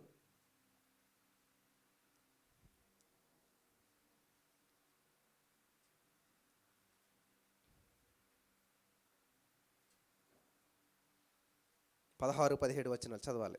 హబక్కుకు చెప్పండి అమ్మా. నేను వినగా జనముల మీదకి వచ్చి వారు సమీపించే వరకు నేను ఊరుకొని శ్రమ దినం వరకు కనిపెట్టవలసి ఉన్నది. నా అంతరంగము కలవరపడుచున్నది, ఆ శబ్దమునకు నా పెదవులు కదులుచున్నవి, నా ఎముకలు కుళ్ళిపోవచ్చున్నవి, నా కాళ్ళు వణుకుచున్నవి. అంజూరపు చెట్లు పూయకుండెనను, ద్రాక్ష చెట్లు ఫలింపకపోయినను, ఒలీవ చెట్టు కాపు లేకయుండెనను, చేనులోని పైరు పంటకు రాకపోయినను, గొర్రెల దొడ్డులో లేకపోయినను, సాలలో పశువులు లేకపోయినను, నేను యెహోవా యందు ఆనందించెదను, నా రక్షణకర్త అయిన నా దేవుని యందు నేను సంతోషించెదను. హల్లెలూయా, హల్లెలూయా. గమనించాలి, విశ్వసించితిని గనుక మాట్లాడుచున్నాను. ఆమేన్ అంటున్నాడు పౌలు గారు ఇక్కడ. విశ్వసించితిని గనుక, ఇక్కడ ఏదైనా ఒక అనుకూలత ఉన్నదా? చెట్లు కాయలేదంట, గొడ్లు లేవంట, ఆశీర్వాదం లేదంట, అభివృద్ధి లేదంట, అంత లాసే, నష్టమే, అంత ఇబ్బంది. అయినా సరే ఏం చేస్తున్నాడంట? యెహోవా యందు ఆనందిస్తూ ఆయన్ని స్తుతిస్తున్నాడంట. మీలో ఎంతమంది ఉన్నారు ఈ మాట చెప్పడానికి ధైర్యంగా? లేరు. హబక్కుకు ఒక అద్భుతమైనటువంటి సందేశాన్ని మనకి ఇస్తున్నాడు. యేసుక్రీస్తు ప్రభువు దాన్ని చూపిస్తున్నాడు మనకి. చేసి చూపించాడు, అనుభవించి చూపించాడు. ఏది ఏమైనా సరే నీ ఆనందాన్ని అది ఆటంకపరచకూడదు. హల్లెలూయా. ఏ పరిస్థితులు కూడా నువ్వు వెళ్ళినా సరే నీ ఆనందాన్ని ఆటంకపరచకూడదు, నీ అద్భుతాన్ని ఆపకూడదు, నీ యొక్క గమ్యాన్ని ఆపకూడదు. ఆమేన్. హల్లెలూయా, హల్లెలూయా. 26వ వచనం, 3 మాటలు అయిపోయి. నెంబర్ 1, నేను ఎల్లప్పుడు నా ఎదుటి ప్రభువుని చూస్తున్నాను. నెంబర్ 2, ఆయన నా కుడి పార్శ్వన ఉన్నాడు కనుక, నా పక్కనే ఉన్నాడు కనుక నేను త్రొట్టెలను. 3వది, నా హృదయము ఉల్లసించెను, నా నాలుక ఆనందించు, నా నాలుక ఆనందించు. 4వ మాట, మరియు నా శరీరము కూడా, నా శరీరము కూడా నిరీక్షణ కలిగి నిలకడగా ఉండును. ఆమేన్, ఆమేన్, ఆమేన్. జీవ మరణాలు నాలుక వశము. ఆమేన్. చెప్పాలి మీరు, జీవ మరణాలు. యేసుక్రీస్తు ప్రభువు వారి యొక్క ఆత్మేమో పాతాళంలో ఉన్నాడు. పాతాళంలోను శరీరం ఎక్కడున్నది? సమాధిలో ఉన్నది. ఇప్పుడు ఈయన ఏం మాట్లాడుతున్నాడు? ప్రకటిస్తున్నాడు, పరలోకానికి చేరేలాగా మాట్లాడుతున్నాడు. నా శరీరము కూడా నిరీక్షణ కలిగి ఉండను. ఆమేన్. 3 రోజుల తర్వాత మెడికల్ హిస్టరీ ప్రకారం 72 అవర్స్ గడిచినట్లయితే బాడీలో ఉన్న ప్రతి పార్ట్ కుళ్ళిపోతుంది, పాడైపోతుంది, ఇంకా పనికిరాదు. కానీ దేవుడు ఏం చేస్తున్నాడు తెలుసా? జీవాన్ని ప్రకటిస్తూ ఉన్నాడు. ఆమేన్. చెప్పండి బ్రదర్, షుగర్ వచ్చింది, కాలు తీసేయాలన్నారు. ఇది చెప్తారు చాలామంది. ఈ పార్ట్ పనిచేయదు అన్నారు. బ్రదర్, నా లివర్ సరిగ్గా పనిచేయట్లేదు, కిడ్నీ సరిగ్గా. ఇది కాదు చెప్పడం. మీరు ఏం చేయాలంట? నా బాడీ పార్ట్ సక్రంగా పనిచేస్తుంది. ఆమేన్. నా గుండె ఆగిపోదు. చెప్పండమ్మా. ఆమేన్. నా గుండె ఎక్కడ చూసినా హార్ట్ అటాక్లే కదా. ఇప్పుడు మొన్న ఎవరు పెళ్లి ఫోటోలు అదిగితే ఇలా పడిపోతుంది వెనక్కి ఏంటి అనుకుంటే ఇంకంతే, మొత్తం పైకి వెళ్ళిపోయింది ఆవిడ. అసలు తెలియట్లేదు ఎప్పుడు చచ్చిపోతున్నారు ఏంటను. అలా ఉండకూడదు. నీ చావు నా తల్లి నాకు ముందే చెప్పింది, రే వచ్చేసేరా, వెళ్ళిపోతున్నాను నేను. మా పిల్లలతో మాట్లాడింది, మా ఆవిడ అందరితో మాట్లాడింది. దావీదు చెప్తున్నాడు, మనుషులందరూ పోవాల్సిన మార్గం నేను నువ్వు చెప్పెళ్ళాలే. హల్లెలూయా. నీ చావు నీకు తెలవాలి. ఆమేన్. అంతేగాని సడన్గా ఆగిపోకూడదు గుండె. చెప్పండి, నా గుండె ఆగదు. 120 సంవత్సరాల వరకు నాన్ స్టాప్లో కొట్టుకుంటూనే ఉంటుంది. ఆమేన్, ఆమేన్. హల్లెలూయా. నా శరీరము కూడా నిరీక్షణ కలిగి నిలకడగా ఉండెను. హల్లెలూయా. నా తండ్రి ఈ యొక్క దేహాన్ని మహిమ దేహంగా మారుస్తాడు అనేటువంటి నిరీక్షణతో దేవుడు పలుకుతున్నాడు. అది మట్టి శరీరమే, మామూలు శరీరం అయి ఉండొచ్చు, కానీ నా తండ్రి దాన్ని మహిమ శరీరంగా మారుస్తాడు. ఆమేన్, ఆమేన్. హల్లెలూయా. ఆత్మ పాతాళంలో అల్లాడుచున్నది. శరీరానికి వేదన లేవు, శరీరం అక్కడ సుఖంగా ఉంది. చాలామంది ఏమనుకుంటారంటే, అమ్మయ్యా చనిపోతే సుఖపడవచ్చు, చచ్చిపోయి సుఖపడ్డాడు. ఎవరు చెప్పారు చచ్చిపోయి సుఖపడ్డాడని? నువ్వు చూసి వచ్చావా? అస్సలు శ్రమ అప్పుడే స్టార్ట్ అవుతుంది, అస్సలు బాధ అప్పుడే స్టార్ట్ అవుతుంది. యేసుక్రీస్తు ప్రభువు వారికి శరీరాన్ని కొట్టినట్టు మేకలకి కొరడాలకి దెబ్బలకి పెద్ద శిక్ష కాదని చెప్పాలంటే శరీరానికి అదే. కానీ అసలైన శిక్ష, అసలైన బాధ నరకంలో అనుభవిస్తున్నాడు యేసయ్య. నరక వేదన, మరణ వేదన అక్కడ ఉన్నది అసలైంది. ఆత్మ పాతాళంలో అల్లాడిపోతున్నది. శరీరానికి వేదన లేదు అక్కడ, శరీరం క్షేమంగానే ఉంది ఇక్కడ. ఆత్మ ఎప్పుడైతే వెళ్ళిపోయిందో గమనించాలి ప్రియులారా. నిరీక్షణ అంటే ఏంటంటే, నా శరీరము కూడా నిరీక్షణ కలిగి. నిరీక్షణ అంటే ఏంటంటే, ఇప్పుడు నీ పరిస్థితి బాగాలేదు, కానీ నా యేసయ్య నా పరిస్థితిని బాగు చేస్తాడు. ఆమేన్. ఇప్పుడు నేను లాస్లో ఉన్నాను, కానీ నా యేసయ్య నన్ను లాభంలోకి నడిపిస్తాడు. ఇప్పుడు నేను కష్టంలో ఉన్నాను, కానీ నా యేసయ్య నన్ను విమర్శిస్తాడు, విడిపిస్తాడు. నేను బాగుంటాను, నేను అభివృద్ధి చెందుతాను, నేను ఆరోగ్యంగా ఉంటాను. ఆమేన్. డాక్టర్ల రిపోర్ట్స్ వస్తామని ఇచ్చాడు, కానీ నేను చావను, నేను సజీవుడున్నాయి, నా దేవుని మహిమను వివరిస్తాను. అది నిరీక్షణ అంటేనే. ఆమేన్. హల్లెలూయా, హల్లెలూయా. నిరీక్షణ అంటే నీకు మంచి జరుగుతుంది, మేలు జరుగుతుంది అని నమ్మటమే. హల్లెలూయా. సరే, 5వ మాట 2:27, అపోస్తలుల కార్యం 2:27. నీవు నా ఆత్మను పాతాళంలో విడిచిపెట్టవు. ఆమేన్, ఆమేన్. ఏంటంటే, నీవు నా ఆత్మను పాతాళంలో విడిచిపెట్టవు. పాతాళానికి పంపించవు కానీ పాతాళంలో విడిచిపెట్టవు. హల్లెలూయా, హల్లెలూయా. కాబట్టి ఈరోజు నువ్వు చెప్పాలి, నన్ను నా యేసయ్య ఈ శ్రమల్లో విడిచిపెట్టాడు, ఈ బాధల్లో విడిచిపెట్టాడు, ఈ బంధకాల్లో విడిచిపెట్టాడు. ఏం చేస్తాడండి? శ్రమలో నాకు తోడుగా ఉండి నన్ను విడిపించడానికి గొప్ప చేస్తాడు. హల్లెలూయా, హల్లెలూయా. పంపవు కాదు, వదిలివేయవు. నేను నీ చేతికి నా ఆత్మను అప్పగిస్తున్నానని చెప్పి దేవుడు అంటే, అప్పగించిన ఆత్మను దేవుడు పాతాళంగా పంపించాడంట. కాబట్టి ఇక్కడ నువ్వు వాక్యాన్ని మాత్రమే మాట్లాడు, సత్యాన్ని మాత్రమే ప్రకటించు, జీవాన్ని మాత్రమే ప్రకటించు. జీవమరణాలు ఏ పరిస్థితులు ప్రతికూలంగా ఉన్నా సరే నువ్వు అనుకూలతను మాత్రమే, అనుకూల వచనమే మీరు ఉచ్చరించవలను. సత్యాన్నే మాట్లాడండి, జీవాన్నే ప్రకటించండి, వాక్యాన్ని మాత్రమే మాట్లాడు. ఇక్కడ ఇదంతా ఏంటి? 16వ కీర్తన. 16వ కీర్తన మాట్లాడుతున్నాడు ఇదంతా కూడాను. ఈ మాటలన్నీ 16వ కీర్తనలు ఉన్నాయి, మీరు చదువుకున్న తర్వాత. నెక్స్ట్ 6వ మాట మనం చూసినట్లయితే అపోస్తలుల గారి 2:27, నీ పరిశుద్ధుని కుళ్ళు పట్టనీయవు. హల్లెలూయా. ఏంటంటే ఇక్కడ నీ పరిశుద్ధిని కుళ్ళు పట్టనీవు, కుళ్ళుపోనేవు. ఇక్కడతో అంతం కాదు, క్షేమంగా ఉంచుతావు. కుళ్ళు పట్టే పరిస్థితులు ఎదురైనా సరే కుళ్ళు పట్టనీవు. చెప్పాలి మీరంతా కూడా, యేసయ్యా నా గుండె ఆగిపోనివ్వవు, నా జీవితం ఆగిపోనివ్వు, నా పరిస్థితులు ఆగిపోనివ్వు. నన్ను లేవనెత్తేటువంటి వాడు, లేపేటువంటి వాడు. హల్లెలూయా. చివరగా 7వ మాట చూసినట్లయితే 28వ వచనం, నాకు జీవ మార్గమును తెలిపితివి, నాకు జీవ మార్గములు తెలిపితివి, దర్శనం అనుగ్రహించి. ఆమేన్. చాలమ్మా. ఏంటంటే 7వ మాట, జీవ మార్గము అంటే ఏంటి? బ్రతకటం నేర్పించావయ్యా. హల్లెలూయా.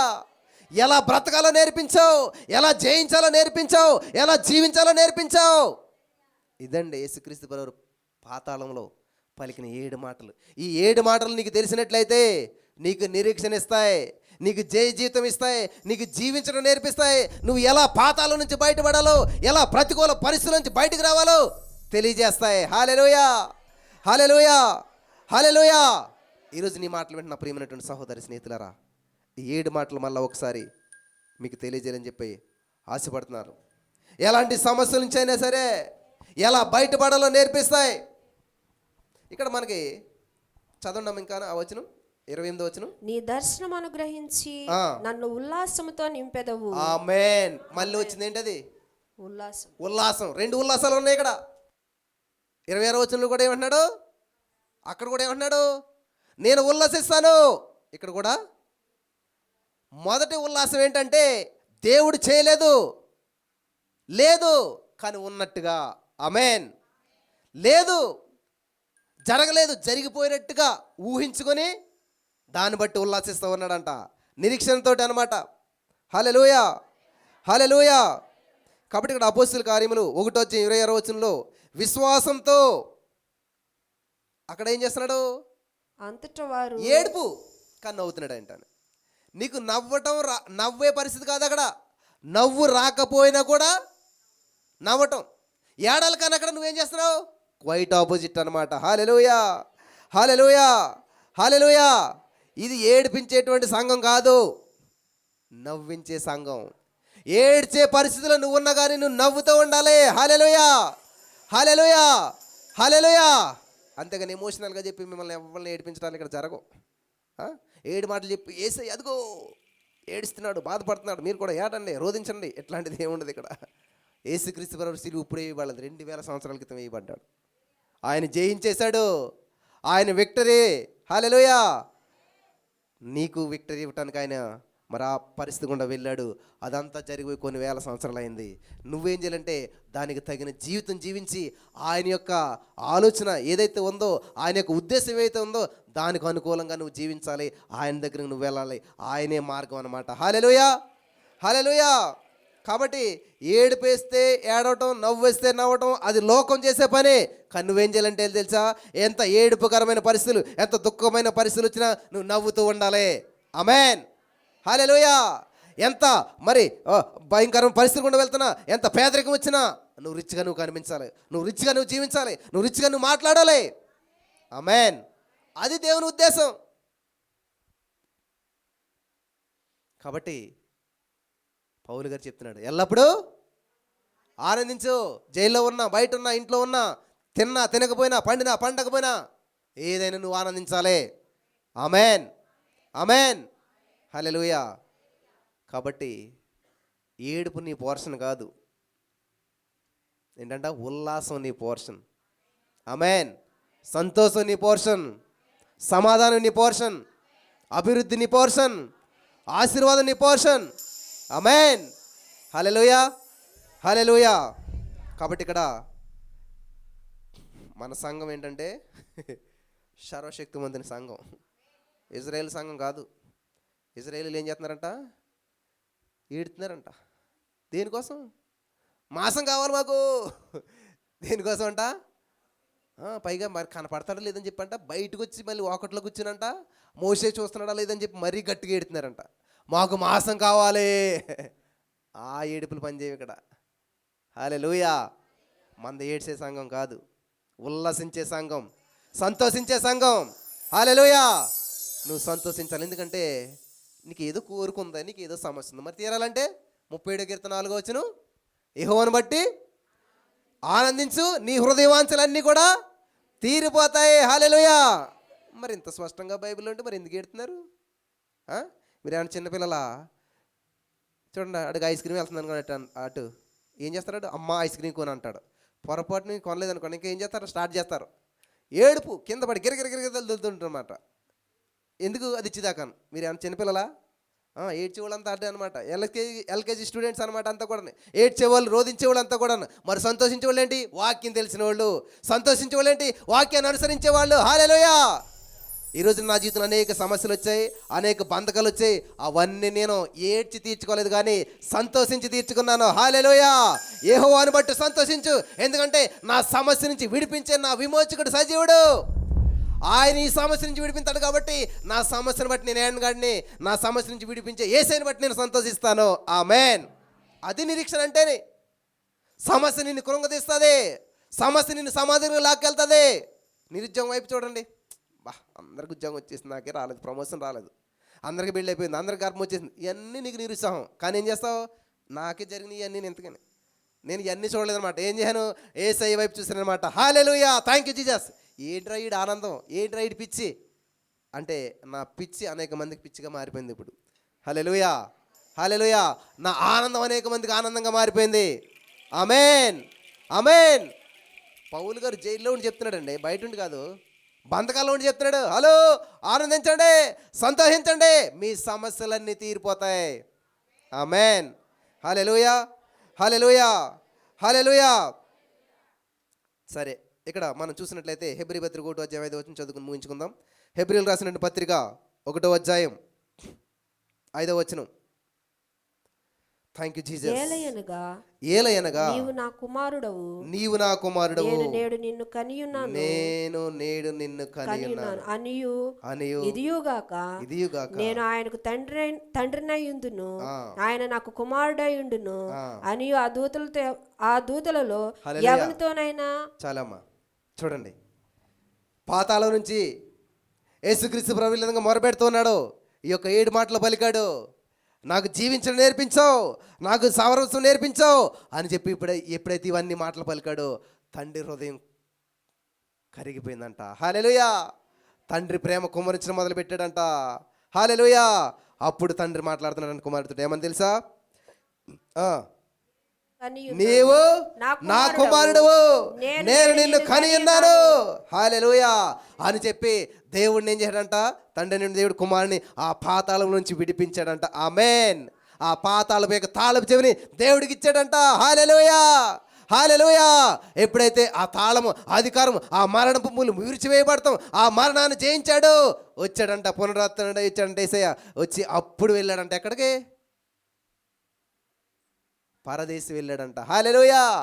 పరదేశంలో వెళ్ళి అక్కడున్న వాళ్ళందరినీ చెరగా విడిపించి వాళ్ళందరినీ పరలోక రాజ్యం తీసుకుని వెళ్ళిపోయాడంట. హల్లెలూయా, హల్లెలూయా.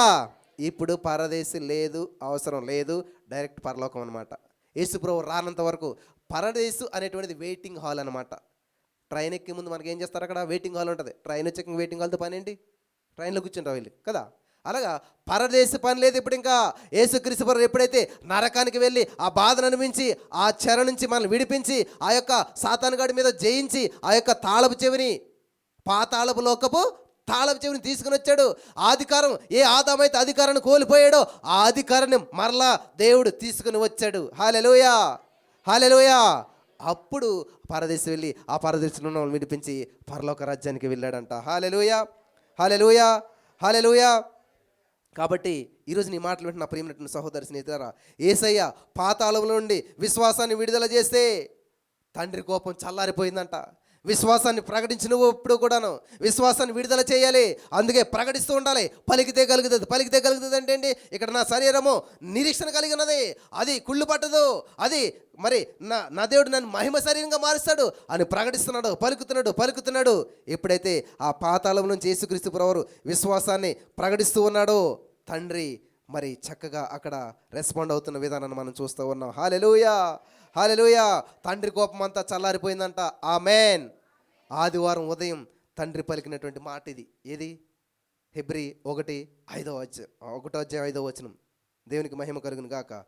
ఇది విని సాతానుగాడి దగ్గర ఆ తాళపు చెవి తీసుకుని ఆ పరదేశం వెళ్ళి అక్కడ ఉన్నటువంటి వారందరికీ సువార్తను ప్రకటించాడంట. ఇది గమనించాలి. ఇది చాలామందికి తెలియదు. పరదేశం నుంచి తీసుకుని వెళ్ళిపోలేదు వెంటనే. ఎందుకంటే వాళ్ళు కూడా యేసే మా విమోచకుడు. ఎందరైతే యేసుక్రీస్తు ప్రభువును రక్షణగా అంగీకరిస్తారో వాళ్ళకే పరలోక రాజ్యం. కాబట్టి వాళ్ళకి ఇంతవరకు రక్షణ సువార్త ప్రకటించబడలేదు కాబట్టి వెయిటింగ్ చేస్తూ ఉన్నారు. ఆ వెయిటింగ్ పీరియడ్ నుంచి విడుదల పొందాలంటే యేసుక్రీస్తు ప్రభువారు ఆ తాళపు చెవి తీసుకుని యేసు ప్రభువారు ఏం చేయడంటే పరదేశం వెళ్ళి అక్కడ సువార్తను ప్రకటిస్తూ ఉన్నాడు అనమాట. హల్లెలూయా. ఇదిగో నేను మీ అందరి పాపాలు నేను భరించాను, వాటిని అన్నిటికీ వెలచెల్లించాను. ఇదిగో తాళపు చెవి నేను తీసుకుని వచ్చాను. ఇది ఎవరైతే నమ్ముతారో వాళ్ళు నాతో పాటు పరలోక రాజ్యానికి వస్తారంటే అప్పుడు అబ్రహాము, ఇస్సాకు, యాకోబు వీళ్ళందరూ కూడా, లాజరు దొంగ వీళ్ళంతా కూడా ఏం చేశారంట? దాన్ని స్వీకరించాక అప్పుడు వీళ్ళందరినీ తీసుకుని పరలోక రాజ్యం వెళ్ళాడంట. ఆమేన్, ఆమేన్. 7 మాటలు మళ్ళీ ఒకసారి చెప్పి నేను ముగిస్తాను. యేసుక్రీస్తు ప్రభువారు నరకానికి వెళ్ళాడు, నరక వేదన అనుభవించాడు, మరణ వేదన గుండా వెళ్ళాడు. ఆ నరకంలో నుంచి పలికినటువంటి 7 మాటల్లో నంబర్ 1, నేనెల్లప్పుడు నా ఎదుట ప్రభును చూచుచుంటిని. నంబర్ 2, ఆయన నా కుడి పార్శ్వన ఉన్నాడు గనుక నేను కదల్చబడను. నెంబర్ 3, కావున నా హృదయం ఉల్లసించెను, నా నాలుక ఆనందించెను. నెంబర్ 4, మరియు నా శరీరం కూడా నిరీక్షణ కలిగి నిలకడగా ఉండును. నెంబర్ 5, నీవు నా ఆత్మను పాతాళంలో విడిచిపెట్టవు. నెంబర్ 5. నెంబర్ 6, నీ పరిశుద్ధిని కుళ్ళు పట్టనియవు. నెంబర్ 7, నాకు జీవ మార్గము తెలిపితివి. హల్లెలూయా, హల్లెలూయా. ఆదరించబడ్డారా? నిరీక్షణ కలిగి ఉన్నారా? బలపరచబడ్డారా? నరకములో యేసయ్య పలికిన 7 మాటలు మరలా వినండి. ఈ మాటల ద్వారా పరిశుద్ధాత్మ దేవుడు మనందరినీ బలపరచునుగాక. ఆమేన్. స్తోత్రం దేవా. విత్తబడిన అమూల్యమైన సత్యాలు మరి విని విడిచిపెట్టకుండా వీటి ద్వారా అనేక మంది అద్భుతాలు స్వతంత్రించుకుంటే కృప చూపించమని సమస్త మహిమ మీకు చెల్లిస్తూ యేసు నామములో ప్రార్థించిన మేము పొందుకుని ఉన్నాం తండ్రి. ఆమేన్, ఆమేన్. హల్లెలూయా. ఒక పాట పాడి దేవుని నామాన్ని మహిమపరుద్దాం.